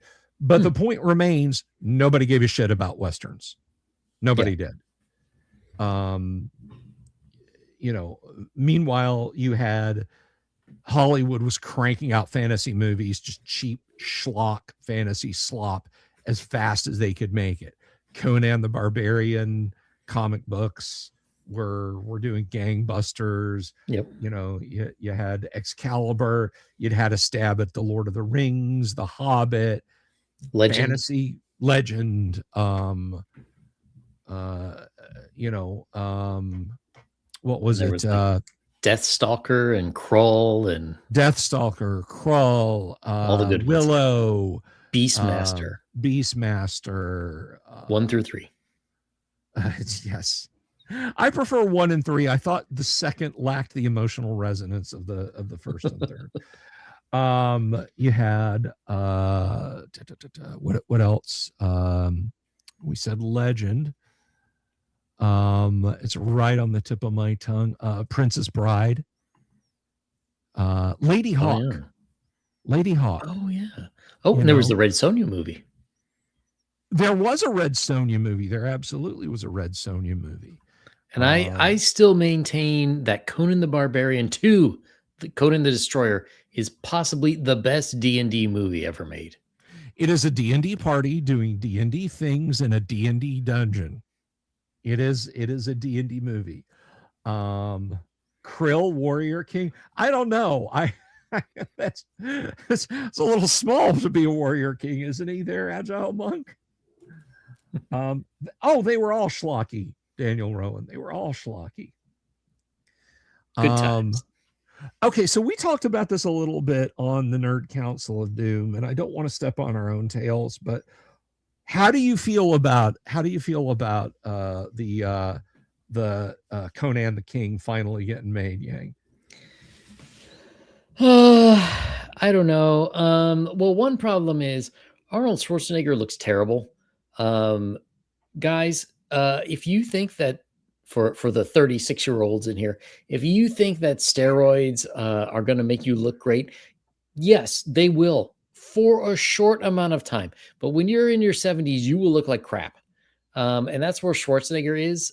Now, if they do it right, you know, like if they have him just as old King Conan, and then they do flashbacks to like a younger Conan when he's taking over Aquilonia. Okay, I could be okay with that. But if they're gonna do like there was a movie a few years ago, The Irishman, where it's got Robert De Niro, and he plays this character all through his life, and they de-age him.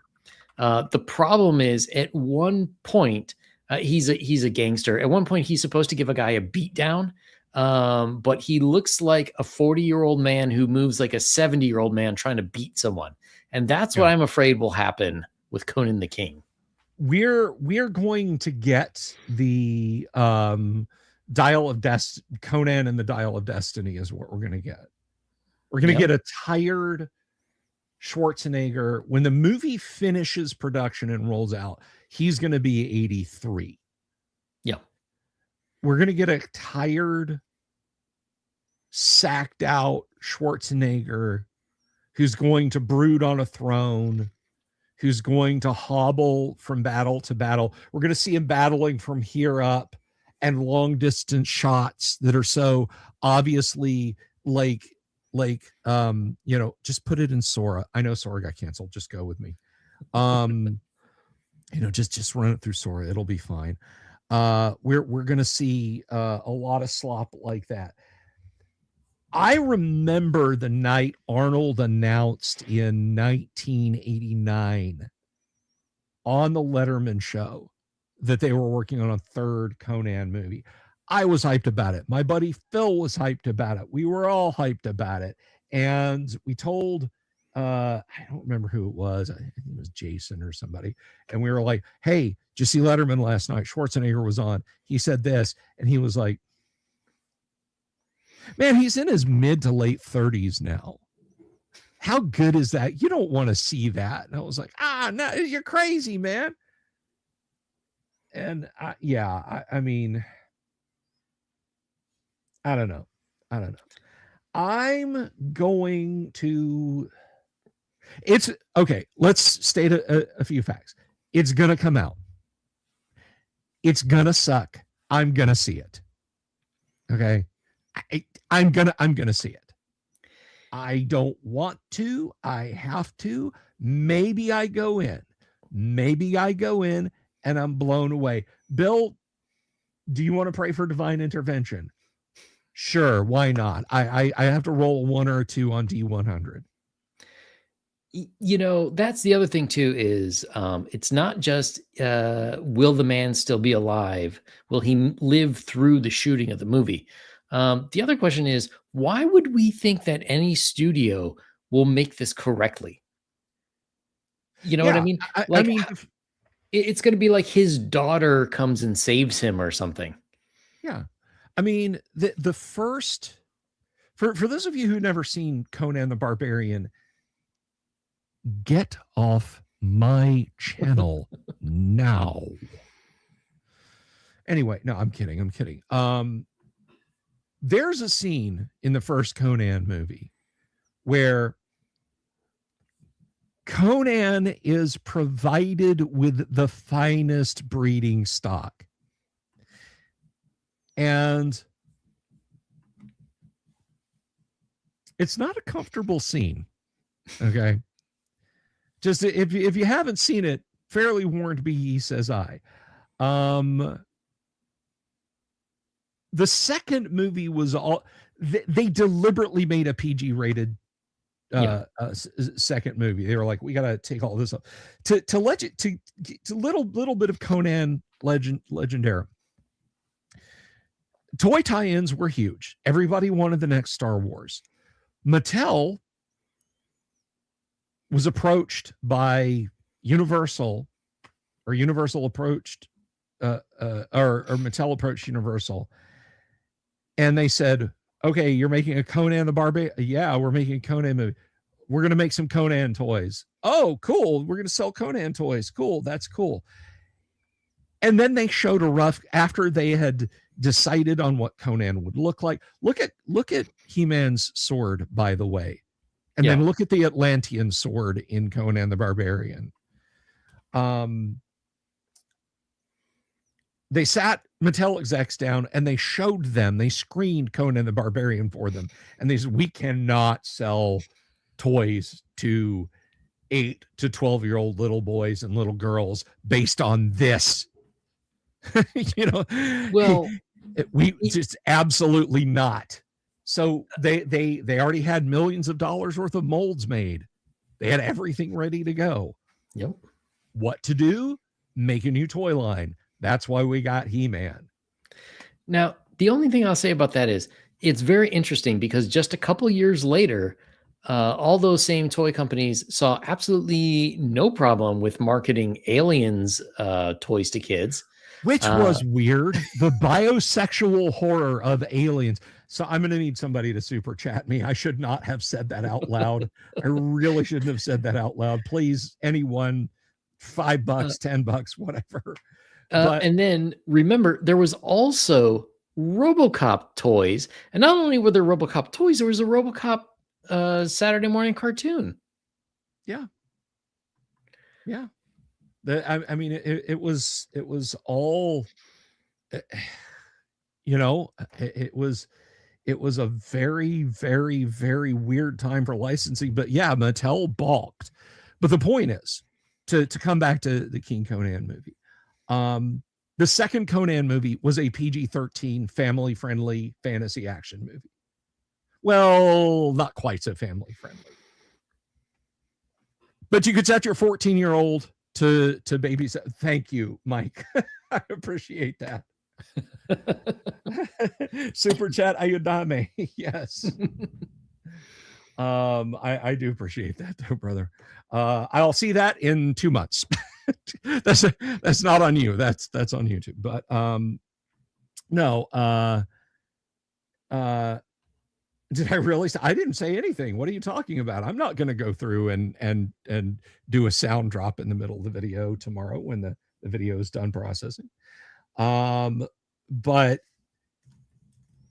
yeah, that was Conan the Barbarian or Conan the Destroyer was here. Take your sister and keep an eye on her. Your dad and I are going to go see. You know, we're going to go watch the Chariots of Fire. Take your sister to see the Barbarian movie. You know, you loved how I pronounced it. I do the best with what I can. But hey guys, we're at 9,797 subscribers. In 4 more subscriptions, I will no longer be hundreds and hundreds, or I will no longer be hundreds of subscriptions away from 10,000. I will be 800 and change, and that's kind of exciting. Getting close to being just 100 and change away, and that gives me goosebumps. And remember, party in Orlando when we hit 10,000. Exactly when we hit 10,000. So you guys watch your YouTube feeds and be on planes, you know, headed to Orlando when it kicks over to 10,000. That's what I promised. But so R-rated Conan, PG-rated Conan the Destroyer. What are you thinking for Conan the King, Yang? I mean, it should be an R-rated movie with an unrated director's cut. But I think they're going to screw it up and they're going to go the worst way, which is PG-13.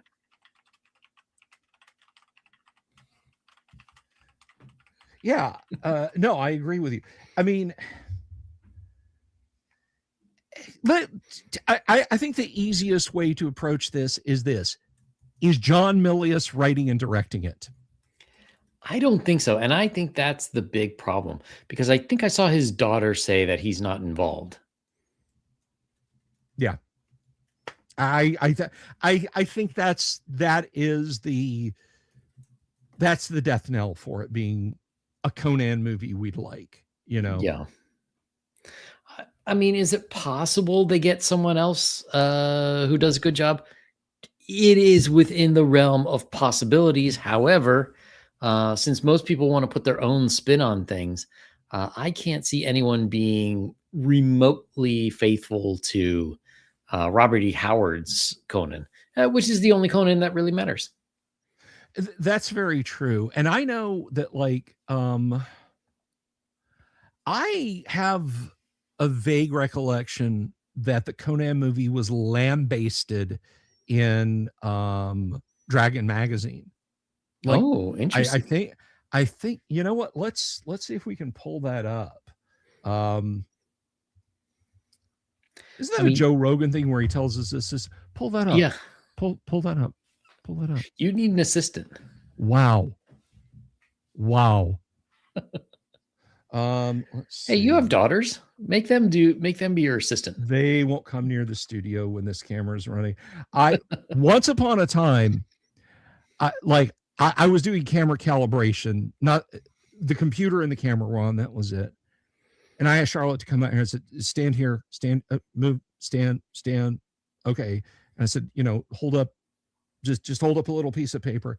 And while I'm standing there, I thought it would be funny to say hi to everybody on the internet, Charlotte. Uh-oh. And I mean, I could see the tension like just her entire skeleton turned into welded just steel. Just it's not funny. I said it's fine. So it's now kind of a joke. Like if I have to ask her to come out here to, help me move a light fixture or something, I'll say hi to everybody on the camera. Oh yes, Jorge, that's going to be amazing. The pitch meeting for Conan 3. Super easy, yes. Barely an inconvenience. So do you have a Conan movie for me? Yes, sir, I do. But isn't Schwarzenegger like a skeleton? It'll be fine. We'll get the CGI in. Nobody will know. Ding, the awful CGI moments of King Conan. Let's see. What was I talking about? Gary. Let's see.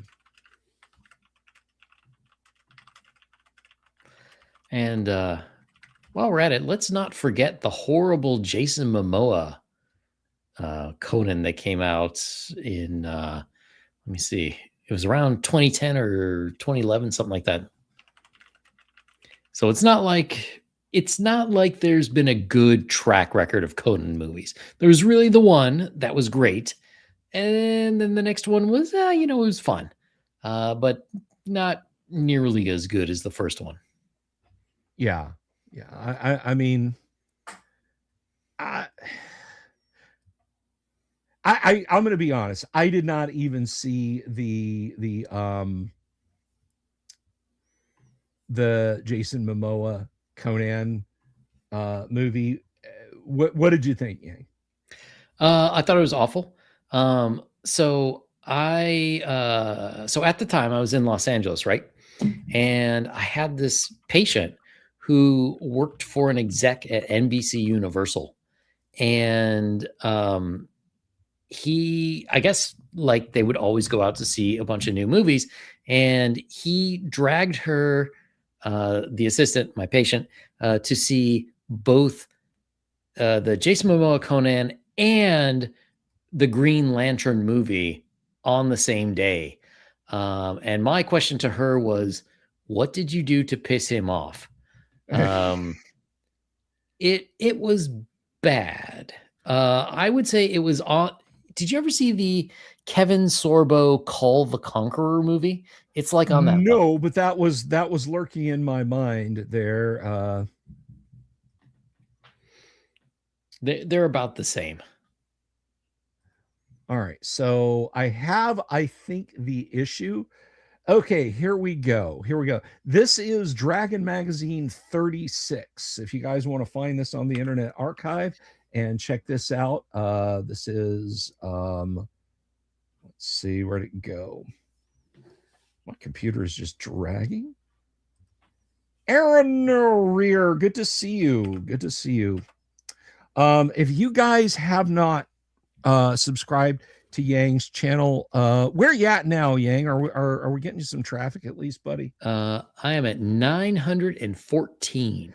914. So that's 5 more tonight. I do what I can, man. I do what I can. 914.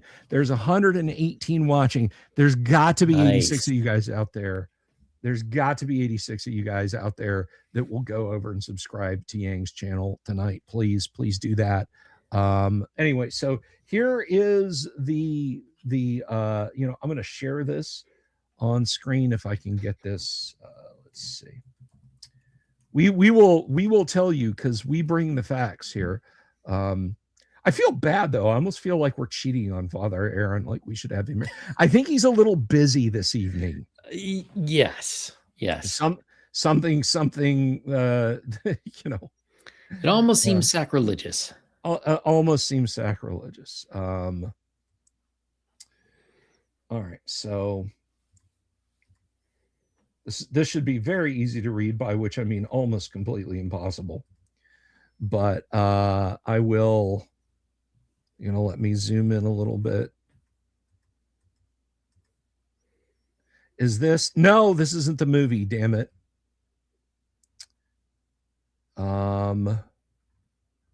This is okay. This is not the issue. This just has Gary talking about Conan. At least as far as I can tell. Sorry about that, everyone. Sorry to get everyone's hopes up. Adequate Friday, yeah. Yeah, those are the stats. Take care, Jorge. Let me try one more time. Let me try one Night, more Jorge. time.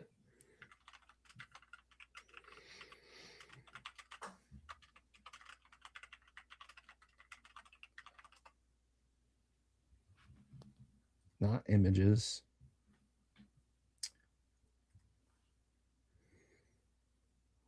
All right.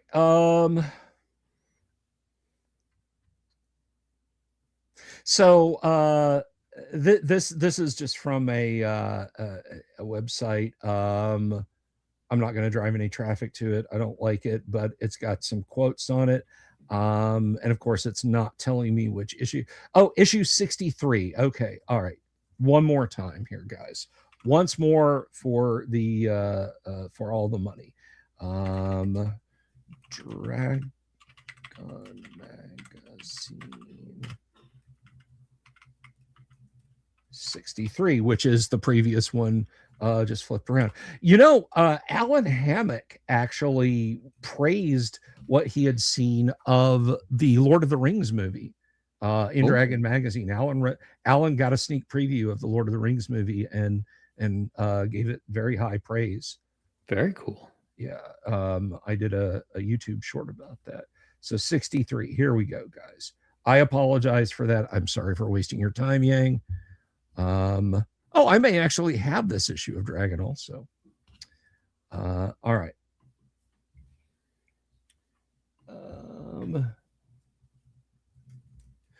This had better be it, because if it isn't, I'm just gonna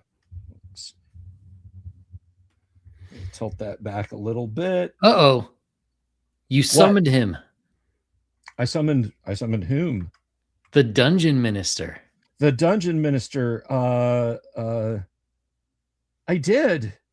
Yes, Dungeon Minister. Blessed Good Friday to you, Father. Dungeon Minister, how is getting to bed at midnight earlier? Yeah, I don't know if he are you on Central Time or are you on No, we're in Eastern. We're all in Eastern. Oh, okay. All right. Yeah, so it is midnight. It's again almost like he's got a lot of stuff to be taken care of right now. Maybe he's breaking his fast. He couldn't he was just so hungry he had to wait for 12:01 so he could eat again. Wasn't to bed until 2 a.m. last night. Well.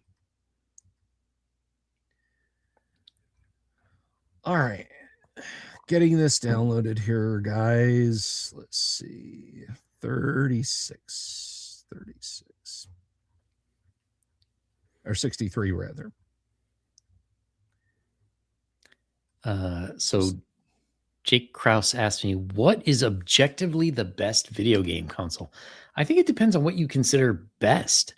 If you consider most influential and number of games for a console, I'd probably have to go with the original NES, Nintendo Entertainment System, or I believe it's called the Master System or Famicom over in Japan.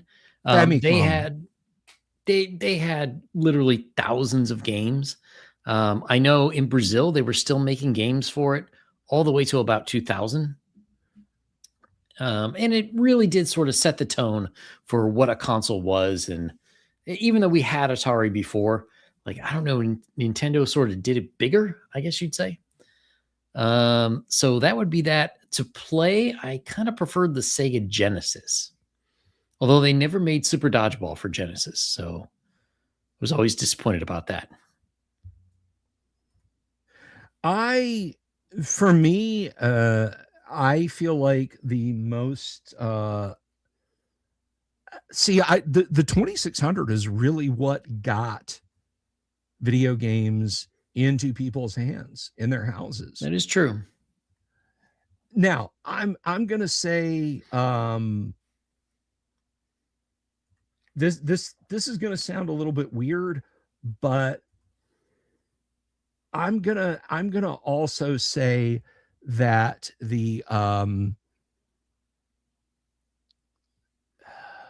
there was a console, and I can't remember what it was called.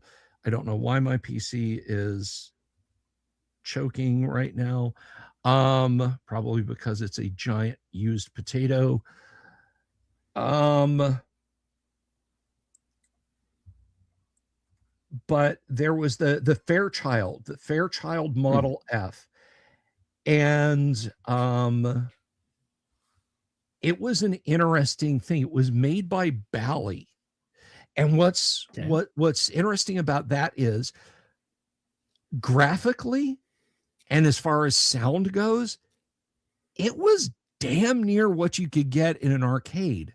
Hmm. They used the same sound architecture that they used in the Bally. So like Wizard of War, if you played Wizard of War on that thing, it sounded like the Wizard of War you'd hear in the arcade, but not a lot of people know about it because it was not a well-selling machine.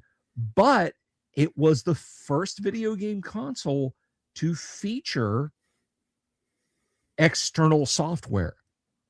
It didn't just have the games burned into the ROMs. Interesting.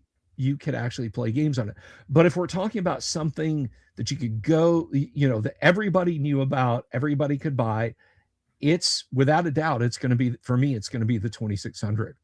I mean, yes, I know the Famicom, the SNES, but to put it into perspective, Nintendo came to Atari and asked them to manufacture and sell the SNES because they didn't think that anyone would know who Nintendo was. The Atari was the gold standard by which all consoles were judged.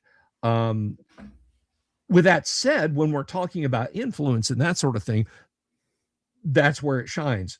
Technologically, the 2600 sucked, and it would have been saved by putting a couple of kilobytes of memory into it, but it only had 128 bytes of RAM, and that made it not very good. Yeah. I do remember, there were other systems before the Nintendo that were starting to eat Atari's lunch. Like I had a Coleco, which had an adapter that allowed you to play all the 2600 games.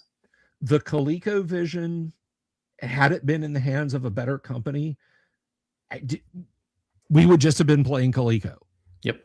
It literally was just better graphics, better sound, better games, mostly better controllers. I mean, those boxing glove sized things were, you either loved those or you hated those. But Yeah, controllers didn't really get good, in my opinion, until the Sega Genesis. Now, I'm not saying that the Sega Genesis controller was the be all end all, but at least it was somewhat ergonomic, as opposed to, there's a reason you call a condition Nintendo thumb.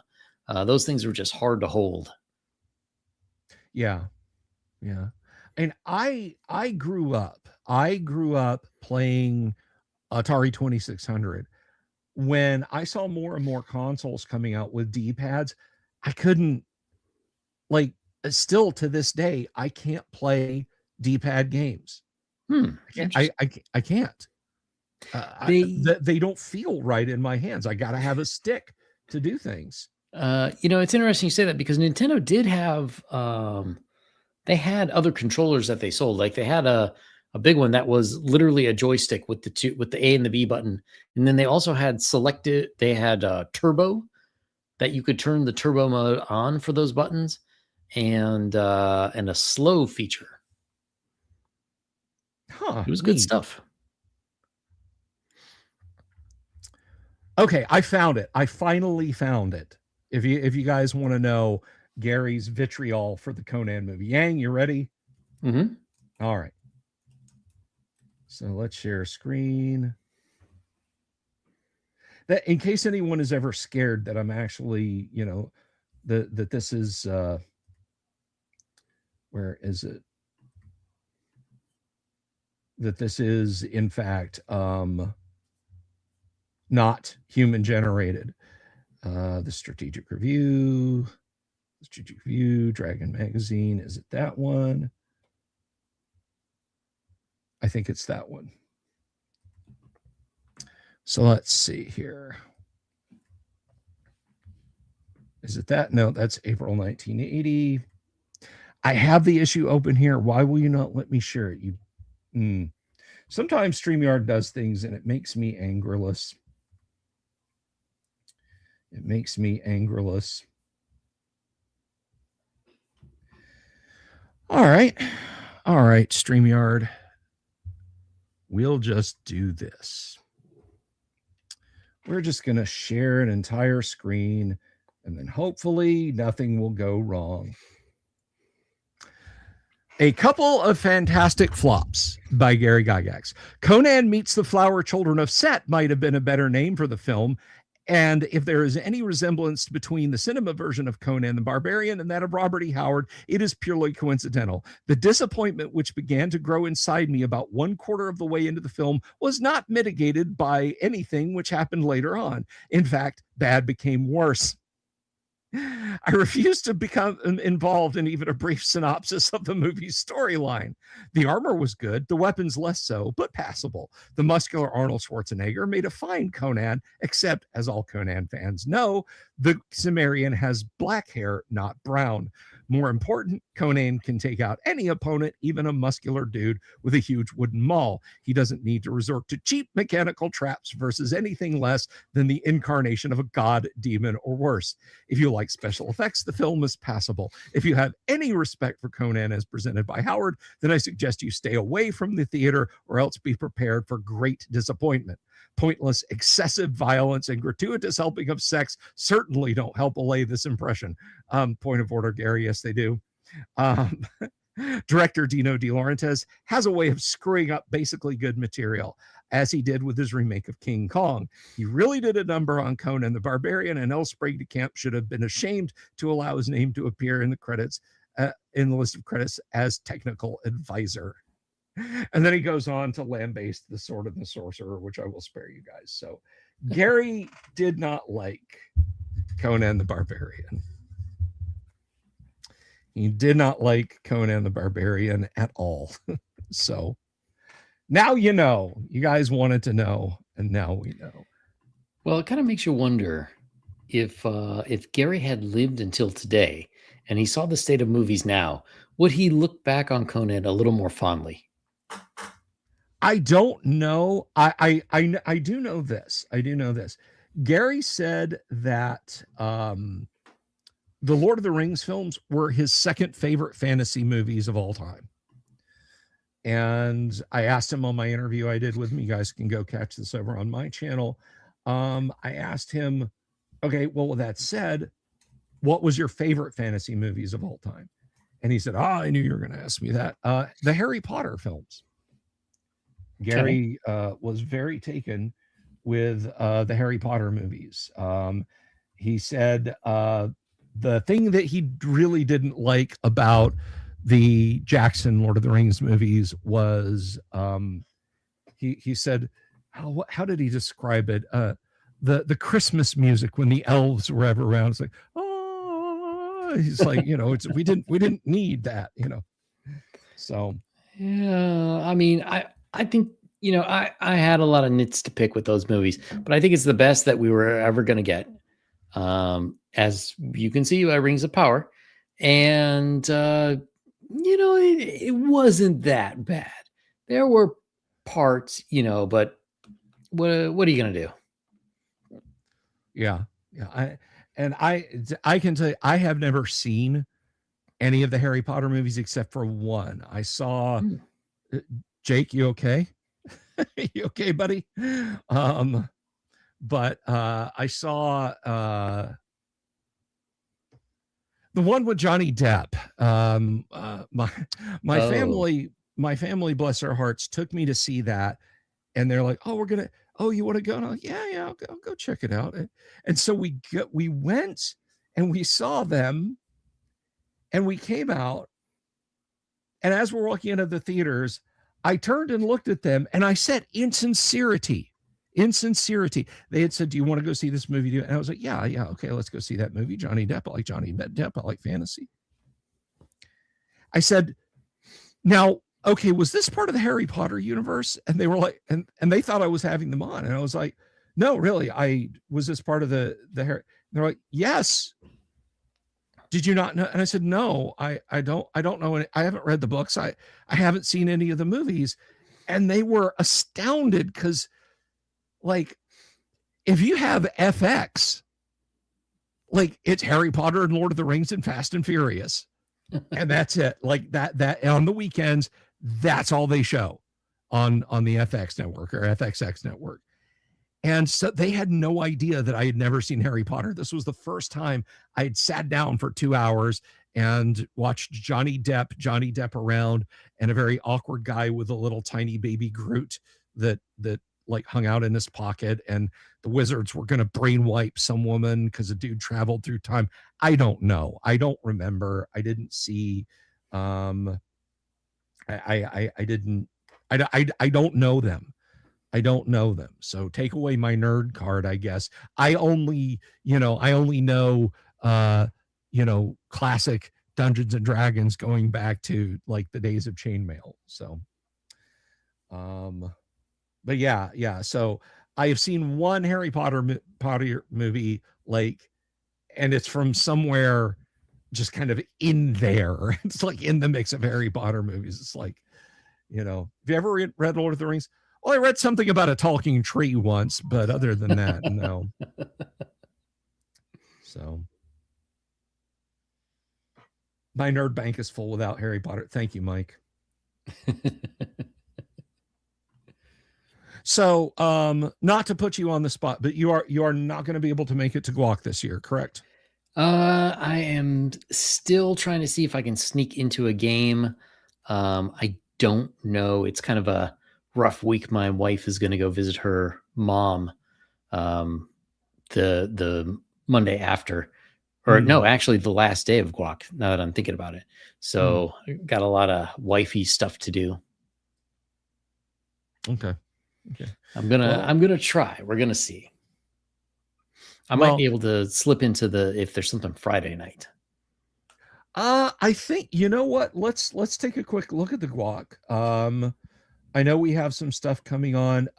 By the way, guys, Saturday is when I found out from Eric and Heidi what their availability is. Still don't know what they're doing, but they will be here Saturday.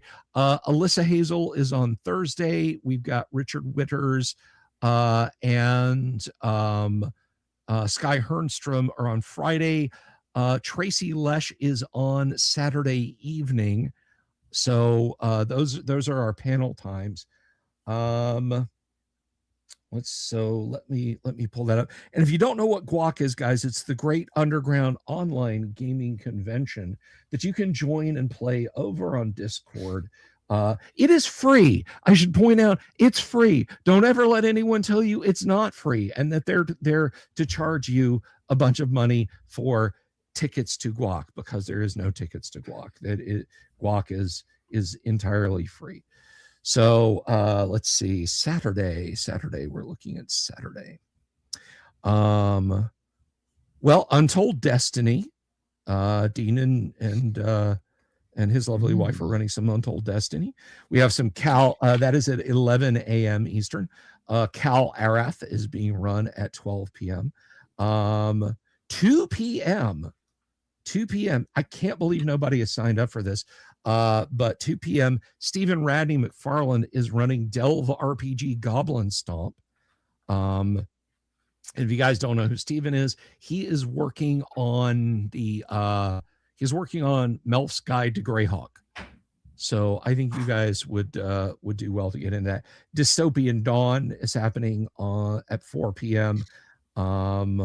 Dungeon Crawl with OSE at 5. Gamma World to Albuquerque Starport. Yang, you could go metagame. I would consider it if I wasn't having PTSD flashbacks from it. Birdman erase.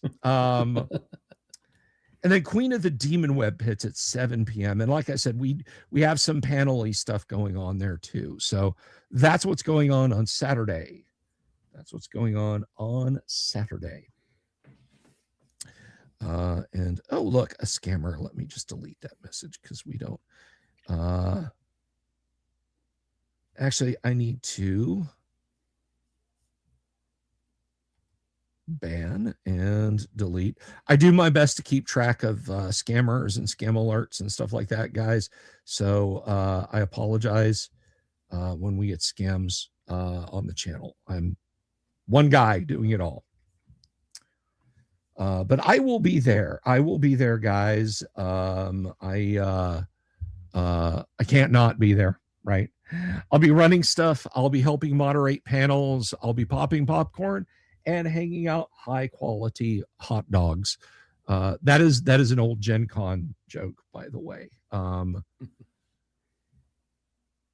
anyway, I'm going to make one final check. Yang, you make one final check. See how your numbers are doing. Because I am at 915. So six new subs. Thank you very much to everyone who subbed. 6 new subs. Can we not make it a nice round number? Make it 920, guys. Are there 5 of you out there who will please go sub to Yang's channel? I'm going to pop over here real quick.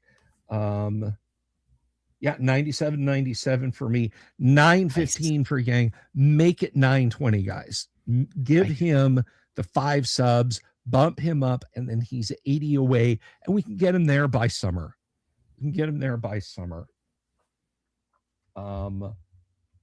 let's make that happen. But Yang, anything for the talking stick before we wrap for the evening? Because it's tomorrow. It is now tomorrow. Not that I can think of. Go enjoy guac, and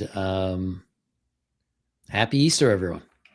Yes, happy Easter to everyone. Quick answer to your question. Kabuki, we had a scammer on the Discord for the guac, not here on the live chat. So fear not. You did not fall down in your duties at all. All right. So thank you to Yang. Please help yourself to a cordial and some salmon cream cheese on bagel in the green room. Yum. I will let you depart. As for me, guys, I will be back on Monday. We are going to devote a lot of airtime Monday to the guac, so don't miss that if you want to be there. I must insist that you do subscribe to Yang and Zhao's channel, or else if you don't, do you know what I will do? I will tell the owl bear where you live, and you don't want that to happen. So thank you everybody for being here. Love you all. Good night, and have a safe and happy Easter. Peace. Have you seen my owl bear?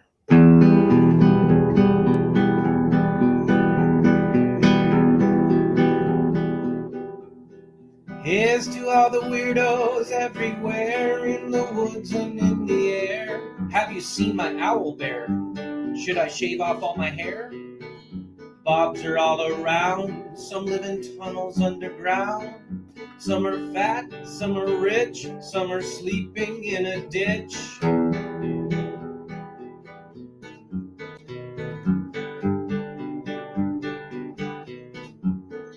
Can you ride a crooked horse without a saddle way off course? Naked as a toad all the way to Smoky Joe's. Have you seen the little creep driving fast in his little green Jeep? He smells like fish and brandy, but his rotten teeth look dandy.